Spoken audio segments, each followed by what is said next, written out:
Jonathan, thanks so much for joining me on the second Renaissance of Men video podcast.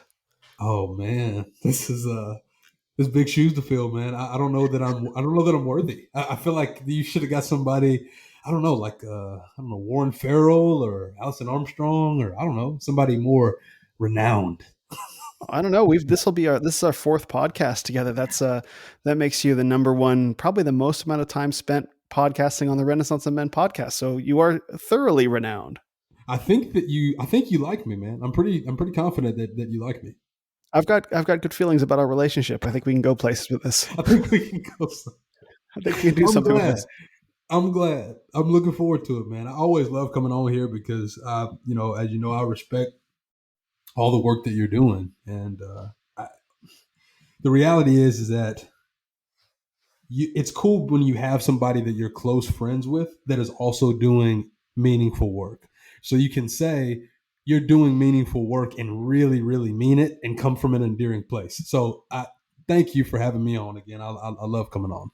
You're welcome. And thank you you're always here to like experiment with me. Like, oh, let's just try this race in the Renaissance thing. Let's see what happens. And, it's actually like, those are two of my most popular episodes. And one of them's in the top 10. And then, here That's you are awesome. coming on with me on YouTube as I learn the ropes. So so the feeling is very much mutual. I got huge respect for what you're doing. We've talked a lot about it. So, we're just two brothers walking the path together. That's it. That's it, man. All right, so let's see how quickly we can get canceled. Let's start by talking about the whole Travis Scott thing. Can we talk Oh about that? gosh. Yeah. Oh man. Can we talk about the Travis Scott thing? Here's the thing. Um, I'm just tired of defending rap. You know what I'm saying? I love, here's the thing. I love it so much. I love the art. I'm not gonna lie, I was a Travis Scott fan, right? Still kind of dealing with that. Still like in a sense like repenting, you know what I mean? Sure. Because his music is sonically some of the best stuff that I've heard. Again, from All right. not lyrically, but the way that it sounds is Not lyrically. pleasing. Yeah. Not Yeah. lyrically. No, it is. I will make no bones that lyrically it is absolute poison and garbage for the soul and every bit of other part of you, right? Sure. But sonically, it's melodic. I mean, the guy is able to weave sounds together really well. So I'll put it like that. And Okay. so I'm just to a place where I'm tired of defending it, man. Like there's when you start doing satanic stuff and then you got kids dying at your at your concerts, Sure. it's just really hard for me to say, this is really just a art form of our culture that's meant to express a certain lifestyle that we grew up with. It's like, no, Oh, interesting. Okay. no. Well, Like maybe it was that, but it's not. I mean, just look around, man. Like it's not that anymore. And so yeah. I've had to break up with rap. I had to break up with rap. I think I texted you about it, but Yeah. I have to, and it's a really big challenge because like I said I love it, and not only that, but it is. I'd be lying if I said it wasn't part of my culture.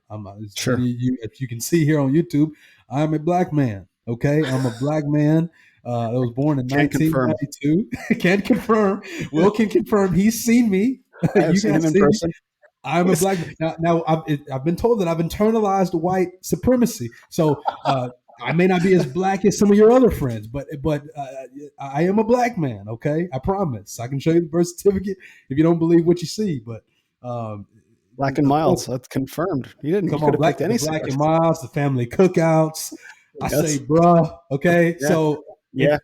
I am a black, I grew up in the South, right? I've got a little twang, all the Yeah. stuff. Yeah. And you knew what CPT was when I said it. So I was really, hold on. So, all right, we got to talk about that. Hold on. So, here's the thing. So, for those of you that don't know what CPT is, that means colored people time. And Will thought it would be funny because we're friends. He thought it would be funny to say, I don't even know what the conversation was, but it was something to the effect where I was coming in late on something. And he was like, yeah, I guess Jonathan's on CP time. So, And I'm just like, dude, like, I hate you so much. Like, number one, the fact that you know what that is yeah, and you exactly. used it appropriately. Like, Yeah.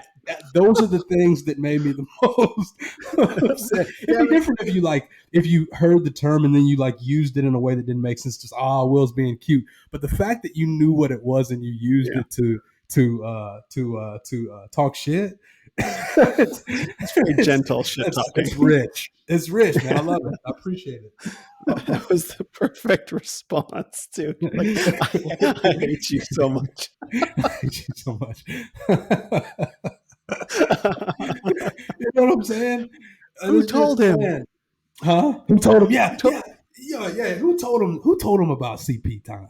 You know, who told him about CP time? Oh my Yeah, man. gosh! But Living in the it's black theme dorm at Stanford, you learn a lot of things. dude. So we're gonna come back to this Travis Scott thing, but let's Yeah. talk All about that right. because here's the thing: Okay. you've had Sure. me on the show 3 times, Yeah. and so why is it important? I'm interviewing you now. Why is it Yeah. important for you to make well 2 things? What was your experience like in the predominantly black dorm at Stanford? Because I'm sure Hmm. black kids Ivy League like that's a different culture in some ways, but in some ways maybe a Yeah. similar culture. So what was that like? And then the second piece of the question is, does that inform your drive to want to have this conversation about the renaissance of men with men of color, black men? Hmm. I'll have to think about that second question. Before I answer, just do me a favor. Turn down the volume on your microphone a little bit because it looks like it says that it might be clipping on your end. So I just want to make sure that in the Oh final yeah, product, that's loud probably a little better. laugh. Let's That's see. Hang better. on. Oh, that's better right there.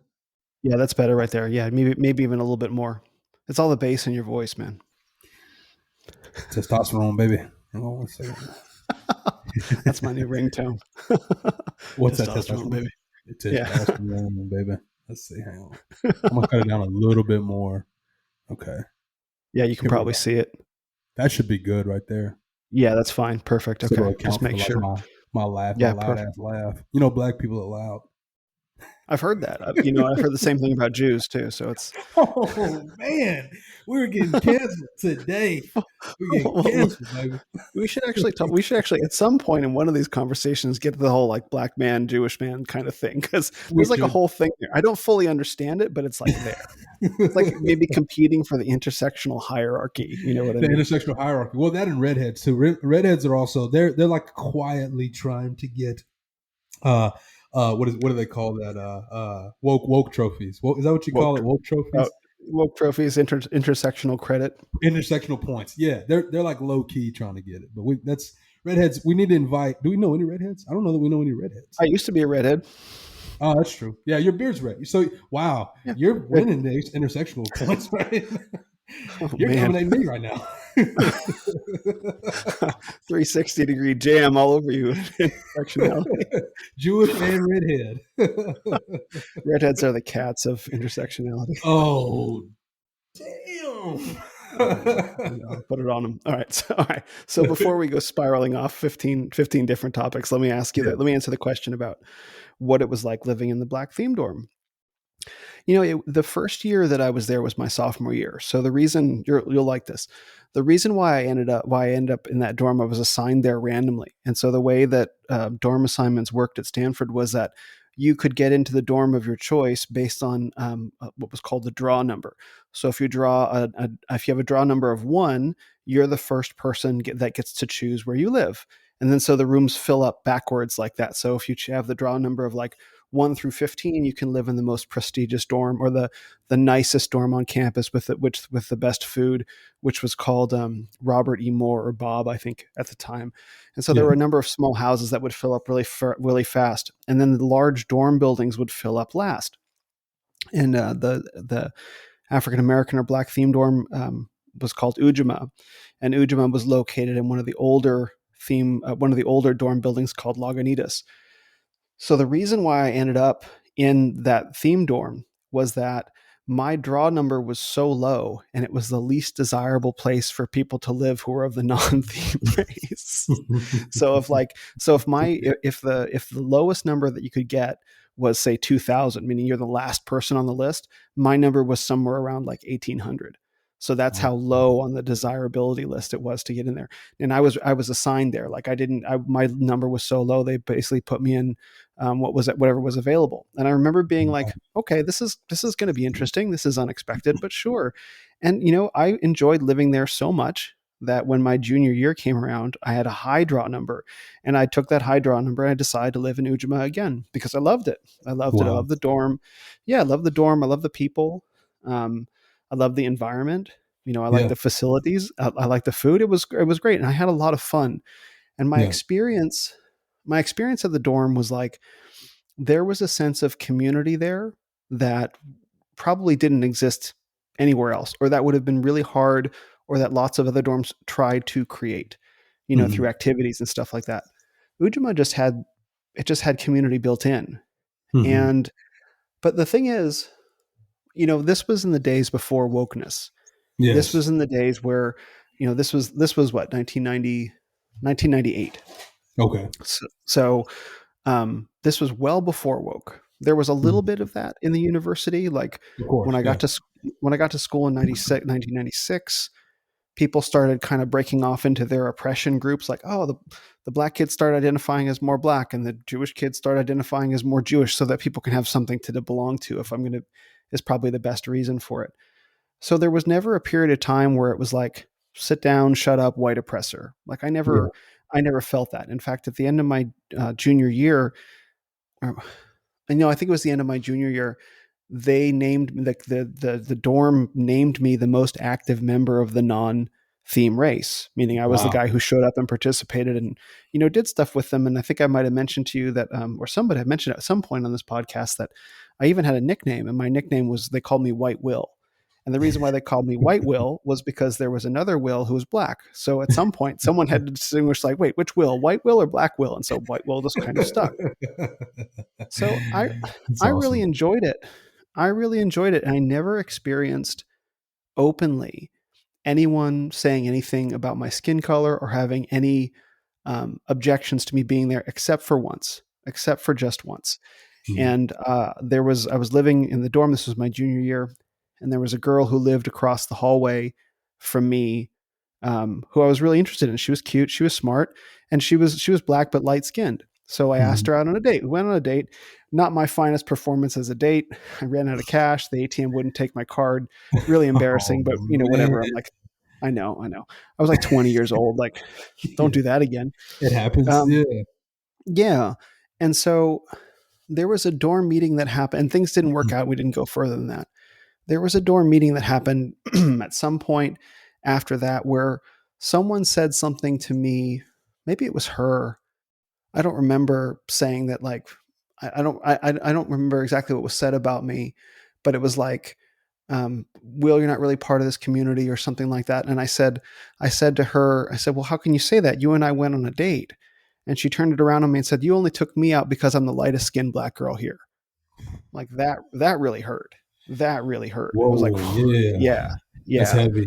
That's that was heavy. heavy. But other than Mm-hmm. that, I never experienced anything, and Hmm. I really enjoyed it. And what was interesting for me at the time was getting to see the different ways, like you said, the way that the black men there struggled with their identities in terms of, like, their backgrounds, and then they're at, essentially an Ivy League school, like struggling Hmm. with that struggle. I mean, but every college student struggles with identity a bit. To see the way that people would get into sports or get into politics, and to see the way that people related to me, and just, I didn't have any judgment of anything. It's like, this is just interesting. It's a world that I don't really come from. So it was really formative experience for me that I was very grateful for. Now, does that inform why I want to have you on the podcast? No. I mean, my thought with that is that there are conversations to be had in the Renaissance, and very in specific ethnic and racial groups, about how can we apply some of these learnings to the unique struggles that the communities face. For example, Hmm. the men in the Jewish community um, are generally not typically very masculine. So if there were to be, like, a say example, a Jewish Renaissance of men, it would be, how would we make the men more masculine in the Jewish community? What would that look like? But the struggle for masculinity is universal. But as you and I talk about in the black community, there's the whole Brandon versus Tyrone dichotomy. How do you Yeah. resolve that? So the Hmm. picture is very different of, how do we take these sort of Renaissance principles and ideas and apply them to the worlds that we come from? And, you and I have just been shared space for so long. I'm like, this seems like one of the most fundamental ways to have that conversation, and to Yeah. branch it out from there to, whatever, the Latino community or the Asian community or the Indian community or whatever. Hmm. Yeah.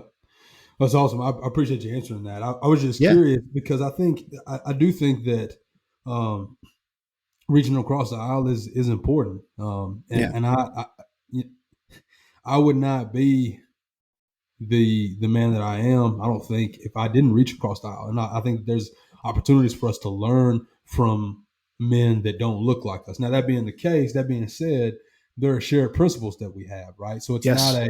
a, everybody comes in my tent who doesn't look like me. It's let's Right. agree on these principal things, right? What is a man? What is a woman? Who is God, right? Because for us, we're Hmm. Christians, so there's even a particular niche that we both belong to in that way. But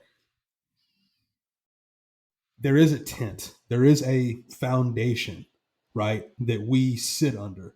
And you're welcome within the tent, but you can't try to change the foundation. Like the foundation is what it is, the principles are what they are. And those drive our kinship or lack thereof first. And then secondarily everything else. I honestly, and from my perspective, in years two, color really doesn't matter as long as the principles are good to go. Like if we're squared away on principle, what is masculinity? What Yep. is what does it mean to be a man? If we're squared away on that, and then even further with faith, we good. I don't really care what you look like, and I That's think right. that goes for you as well. And I think honestly, we have to get out of the way of it's funny, man. You get on these sides of the internet about masculinity and kind of traditional values, and you start meeting a lot of these kind of like racist cats. Which is why. First of all, can I Yeah. say this? I had Yeah. no idea. I had no idea that that was a thing. Like the kind of return, like I had no clue. No disrespect. Like y'all do Sure. y'all, but I came to the space. I'm talking about masculinity, femininity, and then I get all these kind of like anonymous accounts coming up on my IG talking about return. And I'm like, wait a second, wait a second, wait a second. I maybe you have two different conversations. I don't know who you think I am, but No. I am a black man. Yeah. Okay, They're like pretty upfront about that. I'm pretty upfront about that. I'm pretty upfront. Well, the tough part is that at that time, and this was big at the time, a lot of people were posting. Uh, our captions were always with kind of classical photos or paintings, or Oh, uh, sure. Yeah. Frank Franzita was another big one at the time. Yeah. Yeah. Yeah. Yeah.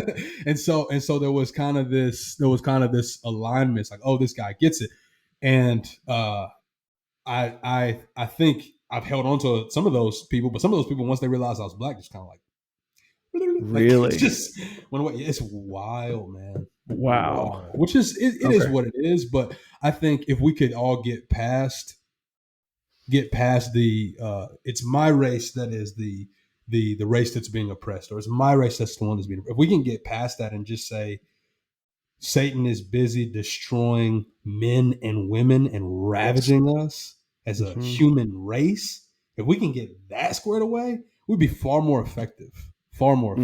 effective.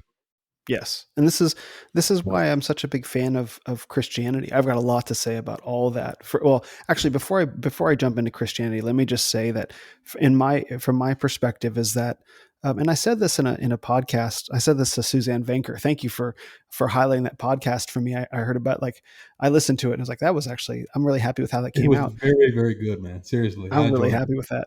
Thank you. So one of the things that I say is that there's no victim consciousness in the Renaissance. You take No. responsibility for your circumstances, whatever they are. And Mhm. because she was talking about it in the context of sort of men's rights, guys that have been like absolutely run over by the divorce industry.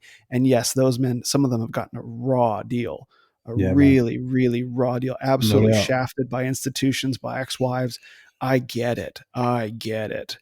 Hmm. And at the same time, if you bring a victimhood persecution complex, if you bring that victim victor cycle, like the victim victor cycle, so if someone identifies themselves as a victim, then they point to someone that they want to tear down, and so they tear that person down, then the other person becomes the victim, and then they become the victor, and the whole thing goes around and around. The only way Yeah. to break that's a documented thing. The only way to break Wow. that cycle, yeah, the only way to break that cycle is simply to say that you're not a victim and to take responsibility. Again, that's not to take anything away from the harm that's been done at all. It's simply a posture that you adopt towards reality. And men who Hmm. have a posture of victimhood, whatever their color, including white men, including European white men, they adopt this Hmm. posture of historical victimhood from who knows, from Jewish people, from black people, from whatever, whatever posture it is they take. Nuh-uh, not part of what we're doing here. Not part of what we're Mm-hmm. doing here, because you haven't, it doesn't, this is universal. If you have a victim mindset, man or woman, whatever your background is, if you have a victim mindset, you're destroying yourself first and most of all. Yeah. You are poisoning your own ability, and you're stealing from yourself, and then you go steal from others when you're done doing that. Only Mm. by releasing the victim mindset can you begin to rise into your own strength. and Mm. and that's what a real noble man does. And so, a lot of these guys in the right wing bodybuilding world, as Yeah. empowered as they are in terms of fitness, and I admire the things they accomplish physically, Of they course. have that victim mindset. Someone gave that victim mindset to them, and I would like to purge that victim mindset from them. And I'm Mm-hmm. sorry, and it shows up in my feeds from time to time. I'm like, nope, out, gone, by. Keep that away from me. And so, Yeah. I guess for what it's worth, I'm sorry that you encounter that, and I regret that about a lot of aspects of the men's movement that Yeah. are fringe, but they're annoying. Their part. Yeah. Well, it's one of those things. I have a lot of grace for. I have a lot of grace for those men. Sure, And let me say this: I have a lot of grace for the European white men that feel as though um, there is there's kind of a target on their back, sure, particularly when it comes to like social and political things that are going on right now. I have a lot of grace because there is, if you're looking at the world, like, so for example, if I'm gonna say you're a 19-year-old kid and you just got done leaving your college campus or class, excuse me, where you've been told that your ethnicity is essentially problematic, that it is the right, reason for everything that's wrong in society. You being a European is fundamentally flawed, right? I have a lot of I I hate that you've gone this direction, but I have a lot of grace when you try to go to a place to receive strength, and so you go to these these forums online, and you oh go wow, to yeah, what great I'm saying. point. I have a lot of grace because you're looking for something to hold on to give you strength. And by the way, apply that to the black man that was reaching for the more radical ends of the black liberation movement, by the way, Hmm. right? Yeah, His whole existence during that period of time was, nigger this and whatever that. And he's looking for some place to get strength. Now he's looking in the wrong place, hmm, but I get it. You know what I'm saying? Like, he's looking at a place that is only tertiary, is only in the 3D. He's not looking for anything really spiritual at that point. He's mostly looking for a might makes right type of situation. So he's ganging up with his brothers. He's become making himself formidable, whatever the case is. Totally, like, I have grace on that guy because I know where his mind is at. But what I would say, what we have to get to as men is, to your point, we have to get past the place of victimhood, and even past that place of choosing to not be a victim and becoming physically strong and etc. We then have to go back to the people that have done wrong and do what Christ did and forgive them and point them at a higher direction, yeah, point them at something higher. Now granted, if they choose not to do that, then obviously they've drawn a line in the sand, and you're not, exactly, see you later, yeah, right? But I think that you as a man have an obligation that once you've received the wisdom uh, that Satan is after each one of us, regardless of race, once you've received that, you have an obligation, I think, to reach across the aisle. And I think that's something clearly you've done the work in internally. And I think that all men moving forward with the way things are going, we're all going to have to get there. I mean, frankly, man, I think we're going to have to get there sooner rather than later. I think it's, I think all the return and focusing on ethnic heritage and ethnocentric religion. I think a lot of, like, at least for right now, I think we need to put that on pause and we need to hmm. do greater work. That's what I'm trying to say. And to bring it back to Christianity, this is why I really appreciate Christianity as a religion. Mm-hmm. Christianity, like, we'll contrast it, say, with some competing religions that currently exist in the men's space right now. So, Mm-hmm. not that men are seriously considering Buddhism, but there are a lot of New Age Buddhists, right? Right. So Sure. the problem with Buddhism is that it's self-denying. It's like you don't really exist. Your Mm-hmm. ego is an invention to cover up, God just acting through you. and that's Mm. not a solution for men to begin asserting themselves in terms of their wants and desires. It's self-negating.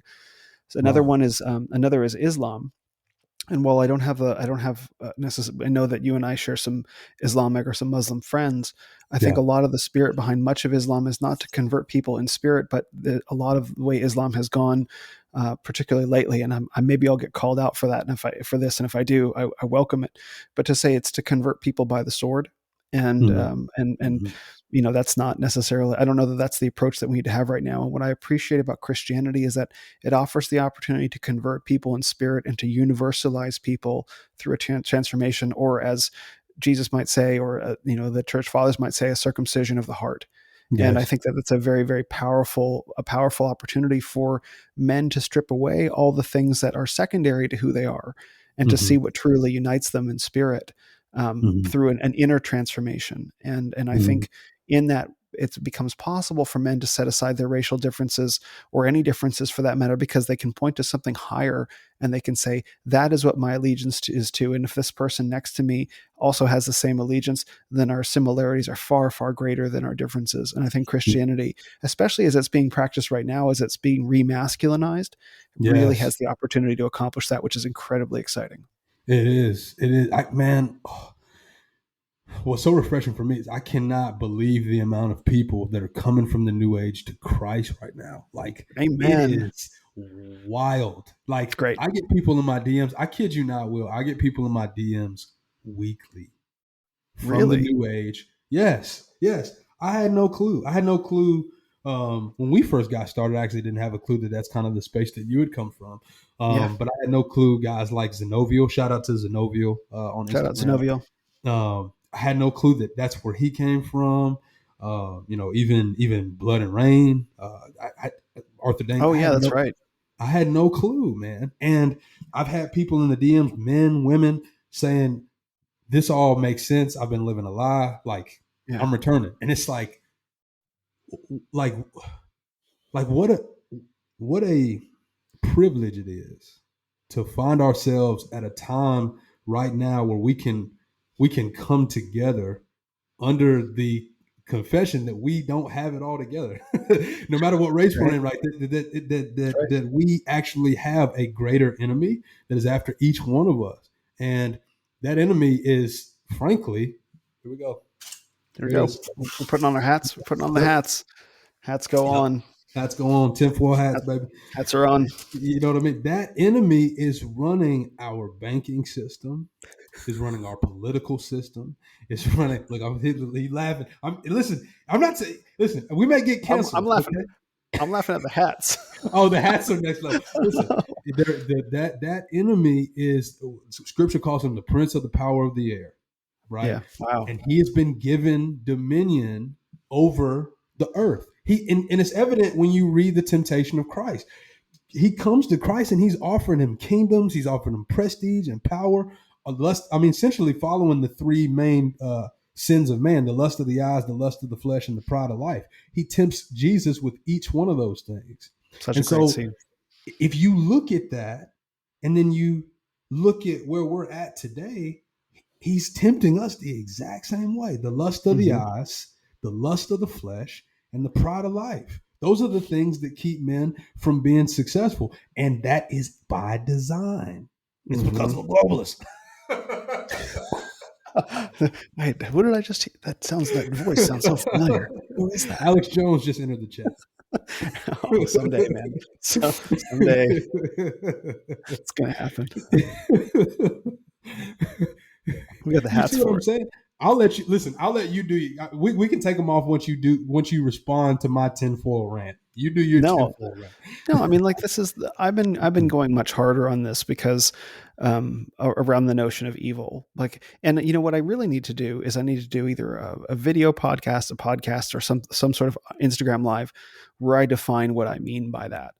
Because I think that the word evil has been kind of overused and has been compromised, that people don't really know what it is. Mhm. And so I guess I take it for granted that I know what it is because I spent a long time thinking about it. In fact, when I first started thinking about evil, I was like 18 years old. I remember the exact moment where I started thinking about like, what does evil mean?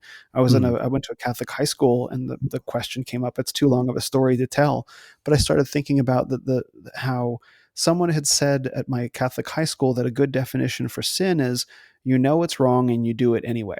Yeah, Okay, it's that great. I can get down with that. And Yeah. so it's like, but most of us, like I was examining myself and my own feelings, and it's like when I sin or when I do something that I know is wrong and do it anyway, it's out of weakness. It's out of Mm. something that's like I lack the strength to do the right thing, right? And that's I think that's pretty human, and I think Mhm. that's most people. But like, it's undoubtable that there are people on Earth that are far outside of the realm of our experience, hopefully, Mhm. that look at the thing to do, that know the right thing and know the wrong thing, choose the wrong thing because it's the wrong thing, because Yes. they derive some sort of satisfaction or pleasure from causing harm. Yes. They enjoy the transgression, they enjoy that feeling. We Yes. hopefully none of us know people like that. But just because we don't know people like that doesn't mean those people don't exist, right? Exactly. And so Exactly. that's what I mean by evil, that there are people who choose to do the wrong thing, who choose to cause harm out of a perverse satisfaction they get from causing suffering. And Mhm. like, you can't, like, logically you can't deny that that's a thing. And the thing is once you start looking into notions of like child sacrifice and all that, you start seeing that like there are these cults throughout history that you can't say that sacrificing a baby is like, well, like we were just too weak or something like that. Or here's a great example. We got the hats Mhm. on, Yeah. like child trafficking. And by Yeah. child trafficking, I mean a broad realm of things that I'm not going to name, right? Like, but we'll just Mhm. broadly under child trafficking. Fair. No one is, yeah, no one is going to traffic a child and be like, you know what, like, I'm just too weak to resist this. Maybe they know that they're doing the They wrong know what they're thing. doing. They Yeah. know what they're doing. They know what they're doing. And it's a Mhm. disgusting topic. But the thing Mhm. is, and this is why I think people really struggle with the notion of evil, it's that they don't have the stomach to really look at it. And I respect that and I honor that. And as men, you have to develop the stomach to look at this stuff. You Yeah. have to. Because if you're not willing to look at it, nothing is going to make sense. No. Why are they trying to do an unnecessary medical intervention on 5 to 11 year olds to Children. for on children to Mhm. protect the elderly? That doesn't make any Doesn't make sense. sense. It doesn't make any Doesn't make sense. sense No. unless some component of it is to cause suffering, is to Mhm. cause harm for benefit. Not all of it, because obviously some people are in it for the profit and don't care. They're cold, they're ice cold. But there's got to be some component of people that enjoy seeing the suffering, as horrifying as that idea is. What could Mhm. that suffering possibly be used for? Why would you be torturing a population? Are you Mhm. capable of imagining these things? Mhm. Because guess what? Like, the world is a lot darker than a lot of men want to realize. And only by Mhm. recognizing that darkness can you punch through and come to see the light. Because Amen. if that much darkness exists, then there has to be a balancing light force. And the other way is the black pill. And I'm not a black pill guy. No. And there's too No. much goodness in our lives anyway. So, but until you see this perspective, the 2021 does not make sense. But as soon as No. you do, it makes a lot of It sense. all makes sense. And then, It all makes sense. but then here's the cost. The cost is pride. The Yes. cost is recognizing, like, I've been so wrong about everything because I've denied whatever. I've denied religion. I've denied spirituality. I've denied God. I've denied Christ. Pick it. I've done it publicly. I've said these things don't exist over and over and over again. It's like a lot of people would rather be dead than they would rather be than wrong. They would rather die before they said they were wrong. And that's a damn shame. That's a God damn bless shame. those guys, because the thing Yeah. is, you can really put them in the shout out to Physique Father. You can really Yeah. put them in the not Crushing. gonna make it. He's crushing it, dude, and Yeah. he's he and I have talked a lot, and what I really respect about him is that this is a guy that looked at Black Pill, looked at the abyss, as you Okay. said, and he is now coming out of the other side, trying to Oh. genuinely give men a reason to live and fight against whatever the demise is. Whatever you pick your Mm. imagination, pick your conspiracy theory. He's Sure. legitimately trying to do that, right? And I love that about him. But he had a post of guys that aren't going to make I saw that. It's good. it. Dude, he crushes. He says all the things that I wish I could say, and he's consistent too. It's amazing. He doesn't care. Well, the thing is, he and me and him talked about that because what he and so this is a conversation that a lot of content creators are having, is Sure. specifically ones that are of the more maybe conservative angle, is how abrasive to be, Right. how intense to be. Yes. And I told I'm him, familiar with this. you're familiar with this conversation because me and you had this conversation, Yeah. and we deal with guys that are more abrasive. And so, generally speaking, the way that you and I have attempted to try to do this is okay, we know what's going on, we're aware, right? But we're trying to do as much good while we can, and the best way to do that is to not get canceled. Right? It's the reality of the situation. Sure. Right. We can kind of dance with some things and maybe get canceled off some stuff, but the reality is we have to be above it in some respects to help the most amount of men that we possibly can. Okay, Hmm. that's that guy. More calibrated, probably more like a Tanner Guzzi, Ryan Mickler, that lane. Then you have the Baps of the world. and, Yes. Bronze Age and pervert.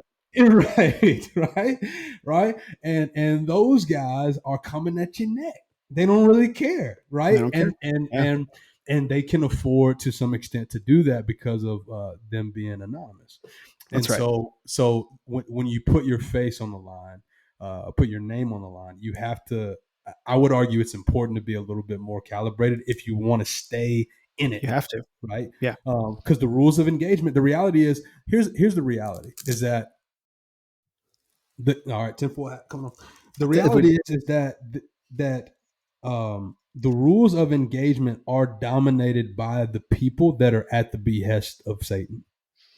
Okay. I Yeah. said it. Agree. Those are Hmm. the people that are setting the rules of engagement. Those are the guys, frankly, those are the guys that run a lot of these companies, tech companies, whatever. So the rules of engagement are don't say anything too offensive. And if you do say something that's really offensive, then you need to make sure that you've got, like Dave Chappelle, that you've got a long history of being that kind of guy. But if you're one of these guys just coming up and you immediately go towards the offensive, you're knocked off the block. I don't mean to cut you off. Go ahead.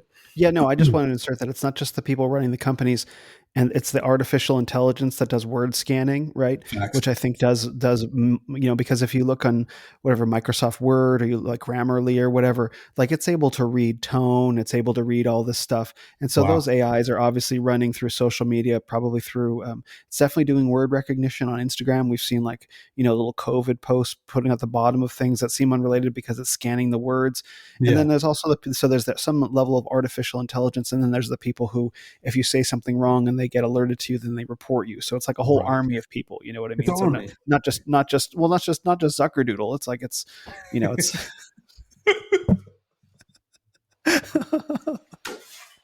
hat comes You off. got my hat fell off, man. I knocked the head off. Zucker poodle. Yes, exactly.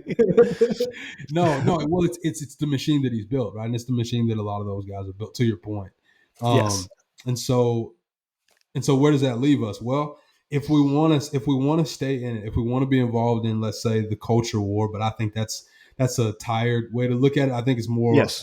I think, frankly, it's a war on good and evil is really what it comes down to. Yes. But if you want to stay in that, because this is it's a verbal war, it's a cerebral war, it's not Yeah. really physical. If you want to stay in that, you have to be um, you have to be cunning. You have to. I mean, Scripture says, I'm sending you out as sheep among wolves. When he's talking to his disciples, Jesus is talking to his disciples. He said, "I'm sending you out as sheep among wolves, and so therefore be as wise as serpents and as gentle as doves." And what he means by that is that you need to understand. You need to understand what those guys are up to, what the serpents are up to, and you need to take that level of cunning and apply it to your genteel nature. Apply it to the principles of truth, beauty, and goodness. And I That's think right. that that's the direction that many of us are going to have to go if we're going to be as effective as we ought to be, I think, right now. Yes. And to the point about anonymity, like that I go pretty hard on this subject, and you mentioned Bronze Age pervert, and I love his writings, and I think he's able to pull off anonymity because he does such a good job. His content is so philosophical, so refined, so intelligent that I think he earns his anonymity. But I think that there are a lot of men in the sphere who are anonymous who just use it as an excuse to say sort of whatever they want. It's like, Mm-hmm. well, I'm anonymous and I can just kind of pop off and don't really have to put any thought into it. And Mm-hmm. I don't think that's an appropriate reason to be anonymous. And I think the best reason, this is the point that I always push to men, is like, look, people, when it really comes down to it, no one is going to follow someone who's anonymous. I will Yeah. not follow someone who's anonymous. I have to see your eyes. I will Mm-hmm. look into your eyes, and I will look at your face, and I'll be able to tell instantly if you're congruent or not. Mm-hmm. Posting shirtless pics or whatever, is great for showing that you are, that you pass the law of post physique, right? It shows that you take care of your temple, or your physical temple or vehicle. But when it comes to leading men into like a cultural battle, like really leading men, I got to see your eyes. And so every Mm-hmm. man who's anonymous, as valuable as your ideas might be, when push really comes to shove, no one's going to follow an anonymous creator on Instagram. They have to, Mm-hmm. or Twitter or whatever. Mm-hmm. They have to see who you are, and I think that's appropriate. Yeah. So, and as it turns out, the men who that are anonymous sort of paint themselves into a rhetorical corner anywhere where their mouth can write checks their body can't cash. You know what I mean? So it's like they will rise and they'll hit a ceiling, but the Mm-hmm. men like Mickler, like Tanner, you know, uh, like you and me, God willing, or Jack or whatever, who put their names and faces and reputations on the line, those men have already been so thoroughly vetted in the public sphere that when the time comes, it'll just be like, yeah, those guys.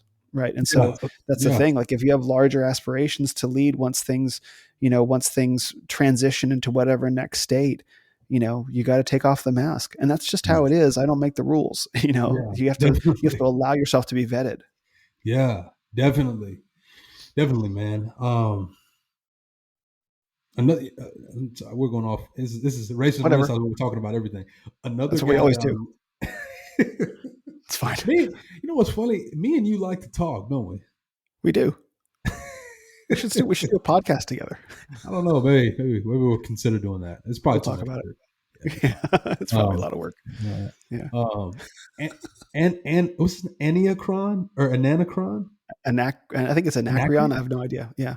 Such a cool mind. I mean, Mm. I went on his page just like the other week, and I was just like, I like his writing a lot because it's Hmm.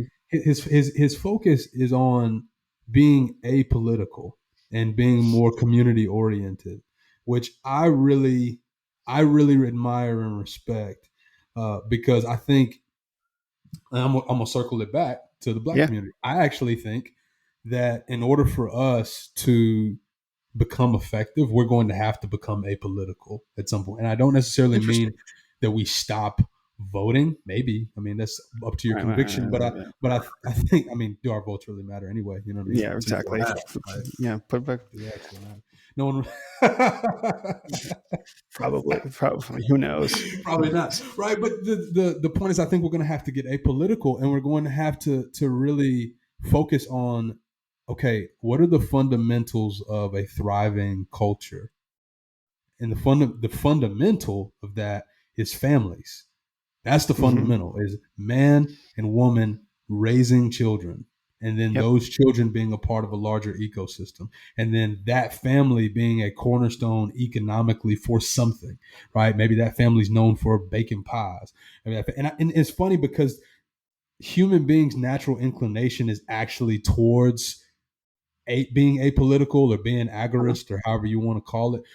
We're kind of inclined that way. So when you go to, let's say uh, you go to the hood, or you go to like a predominantly black community, and you look and you examine the behavior, you can actually see neighbors taking care of neighbors. You can see Yes. that happening. Now it's broken, right? Because it's neighbors taking care of neighbors because maybe father's not around or mom's not around or whatever.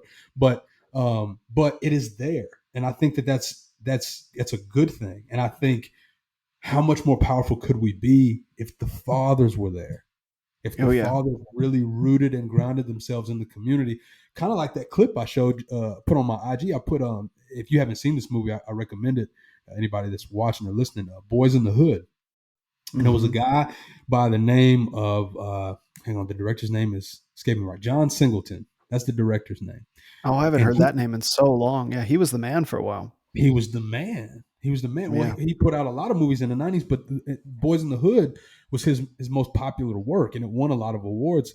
And the reason why was because, well, two things. The story of John Singleton was He's from South Central LA, made it Hmm. to a prestigious film school, and wrote this while I think shortly after he left film school, pitched it to I think it was Sony, and they wanted to buy it from him and then get another guy to produce it. He was like, "No, I'm not going to sell it. Yep. I'm from South Right. Central. It's important that I tell the story. I'm going to do it on my own." Ended up making way more money anyway. Yeah. But the point was is that what he wanted to showcase in that movie was the trajectory of young men, whether they had their father at their house and whether they didn't have their father at the house. And it culminates with the young man that has his father, played by Cuba Gooding Jr., and Lawrence Fishburne is his dad. His name is Furious Styles. It culminates with him going off to college, having a successful relationship with his girlfriend, etc. But it shows the boys, the young men who did not have their fathers around. One brother was in gang life pretty heavy, and the other brother Hmm. had his hopes of going into to play college ball and then eventually to the NFL. Yeah. But because of the brother's gang life involvement, he ends up getting shot and killed at the end. And that brother, that Tragedy. guilt, it's a huge tragedy. But it is the story of South, or was the story of South Central LA at that time, because this is during the crack epidemic. This is when the Rodney King stuff was happening, and police brutality and the rest of it, like legitimate police brutality, not just Yeah. Yeah. Yeah. some dude was stealing some stuff, right? And then Yeah. he gets dealt with, right? I'm talking about legitimate excessive force, which is an actual issue that we could talk about if it wasn't being racialized. But I digress. It's kind of like that's what they want us to do, right? Yeah. Super I weird. love that the hats just come off and on.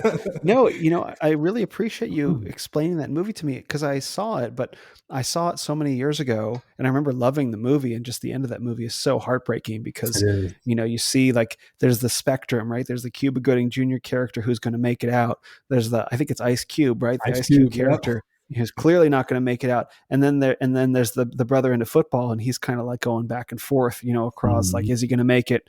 Is he not going to make it? And it's just, Yeah. you kind of see the spectrum. And I remember that, but at the time, I wouldn't have even connected it to have anything to do with fathers, but I get it that you're absolutely right. And that was a time like I remember one of the first bands that I really, really liked.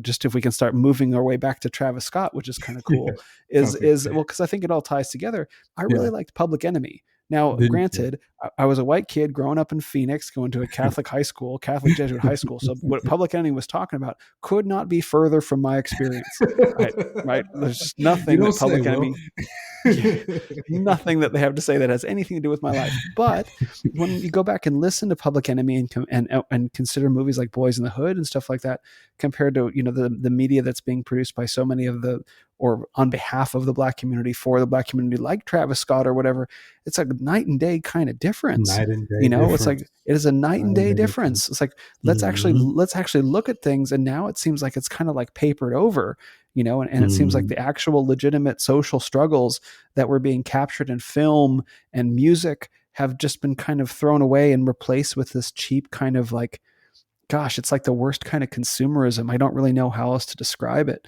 You know, Thousand it's percent. it's it's and Yeah. so it's like, so we started the conversation and you said something really interesting. You said that that Travis Scott's music or rap or whatever the genre name is originally spoke to an experience of the black community that we all had growing up, and so it was something that you felt very tied to, but now it's not something that you feel tied to anymore because No. it's not. Is it not part of your experience anymore? Because what caused the Yeah. severing of that loyalty? Because that's a deep loyalty. Well, it's funny. So I tell people this all the time that because we're like like we're post slavery, post civil rights, right? That Okay.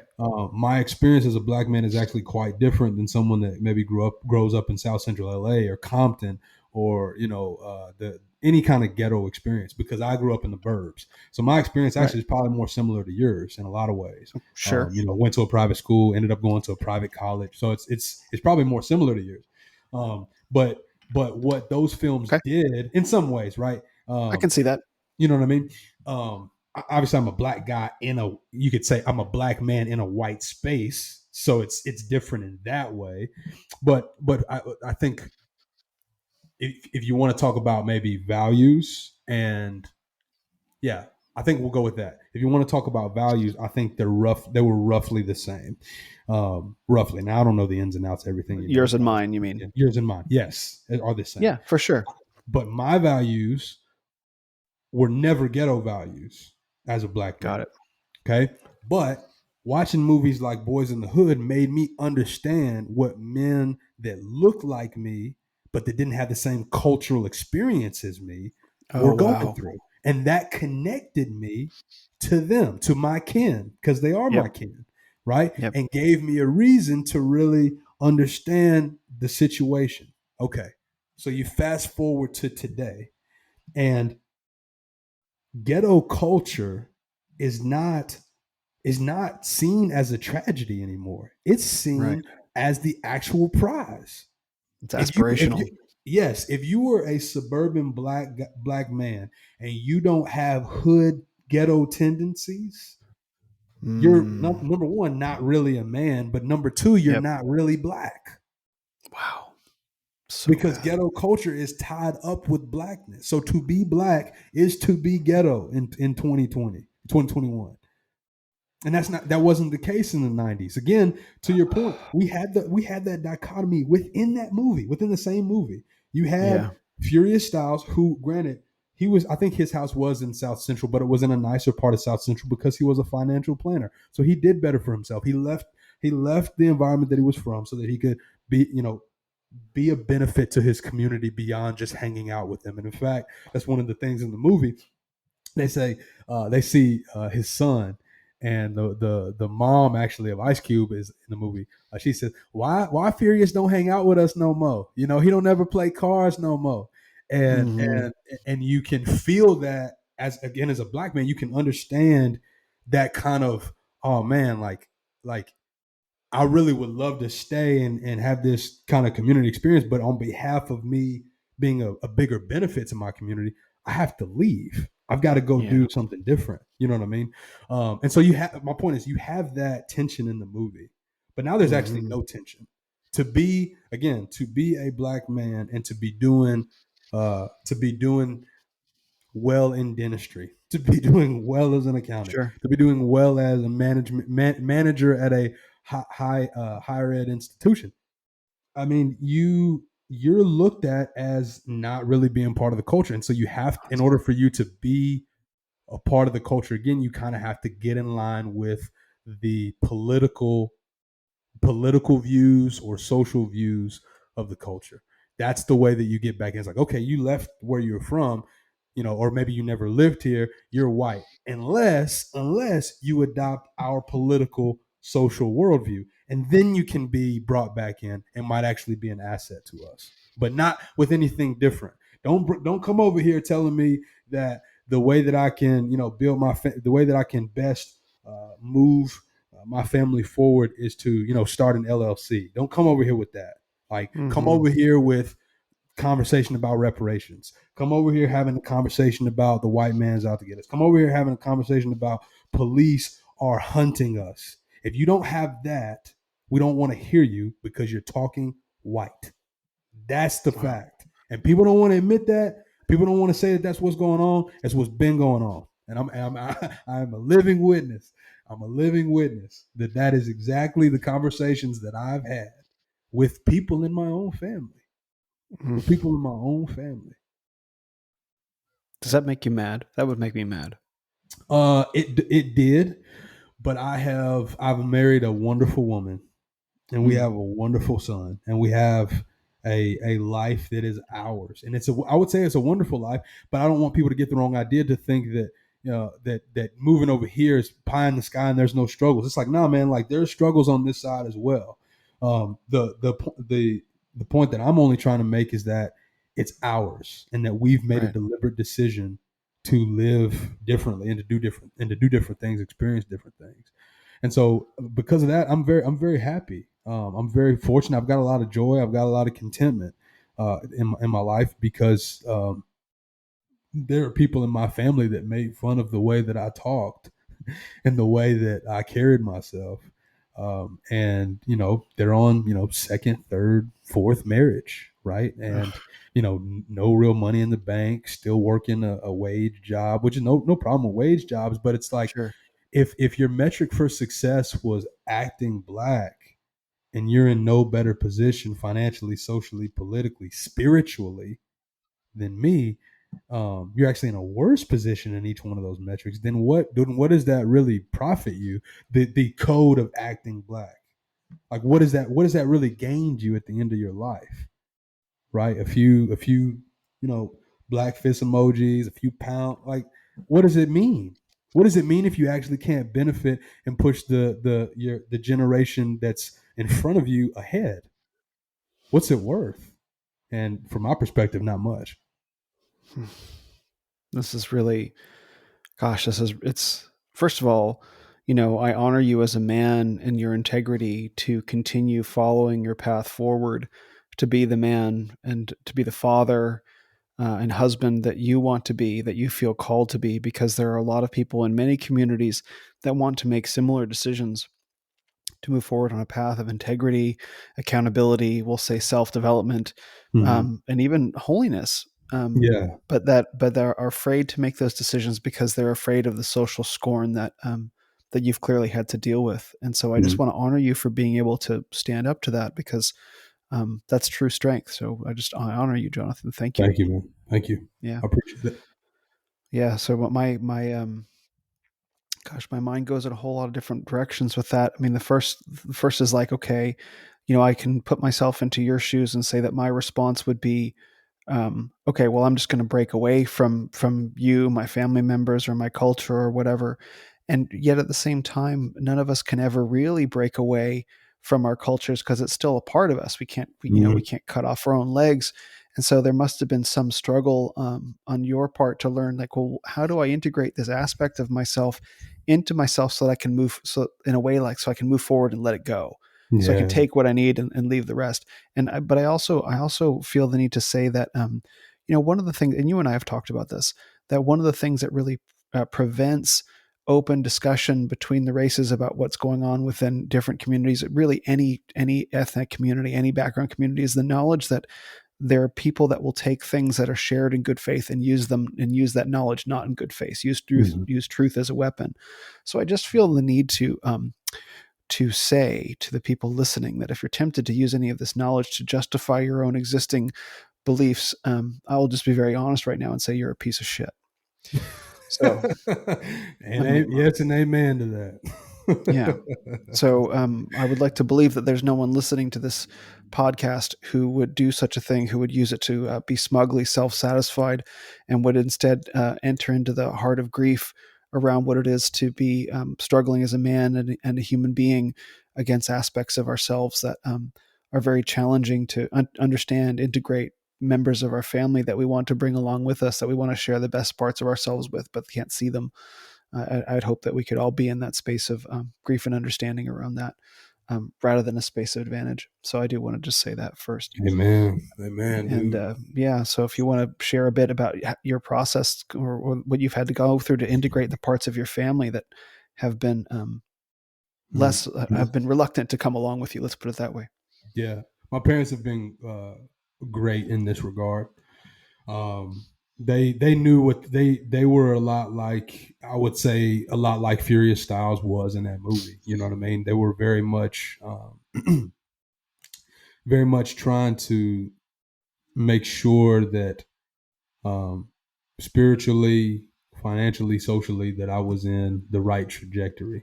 And they were willing to do that at the cost of being a part of the culture. I'm putting quotes because it's all BS, is really I what it know what comes you mean. down to. Because Yeah, what defines culture, right? What let's really unpack that. Like, what does define yeah, culture? Like, what is it? Is it the music? yeah, Is it the clothes? Is it the vernacular?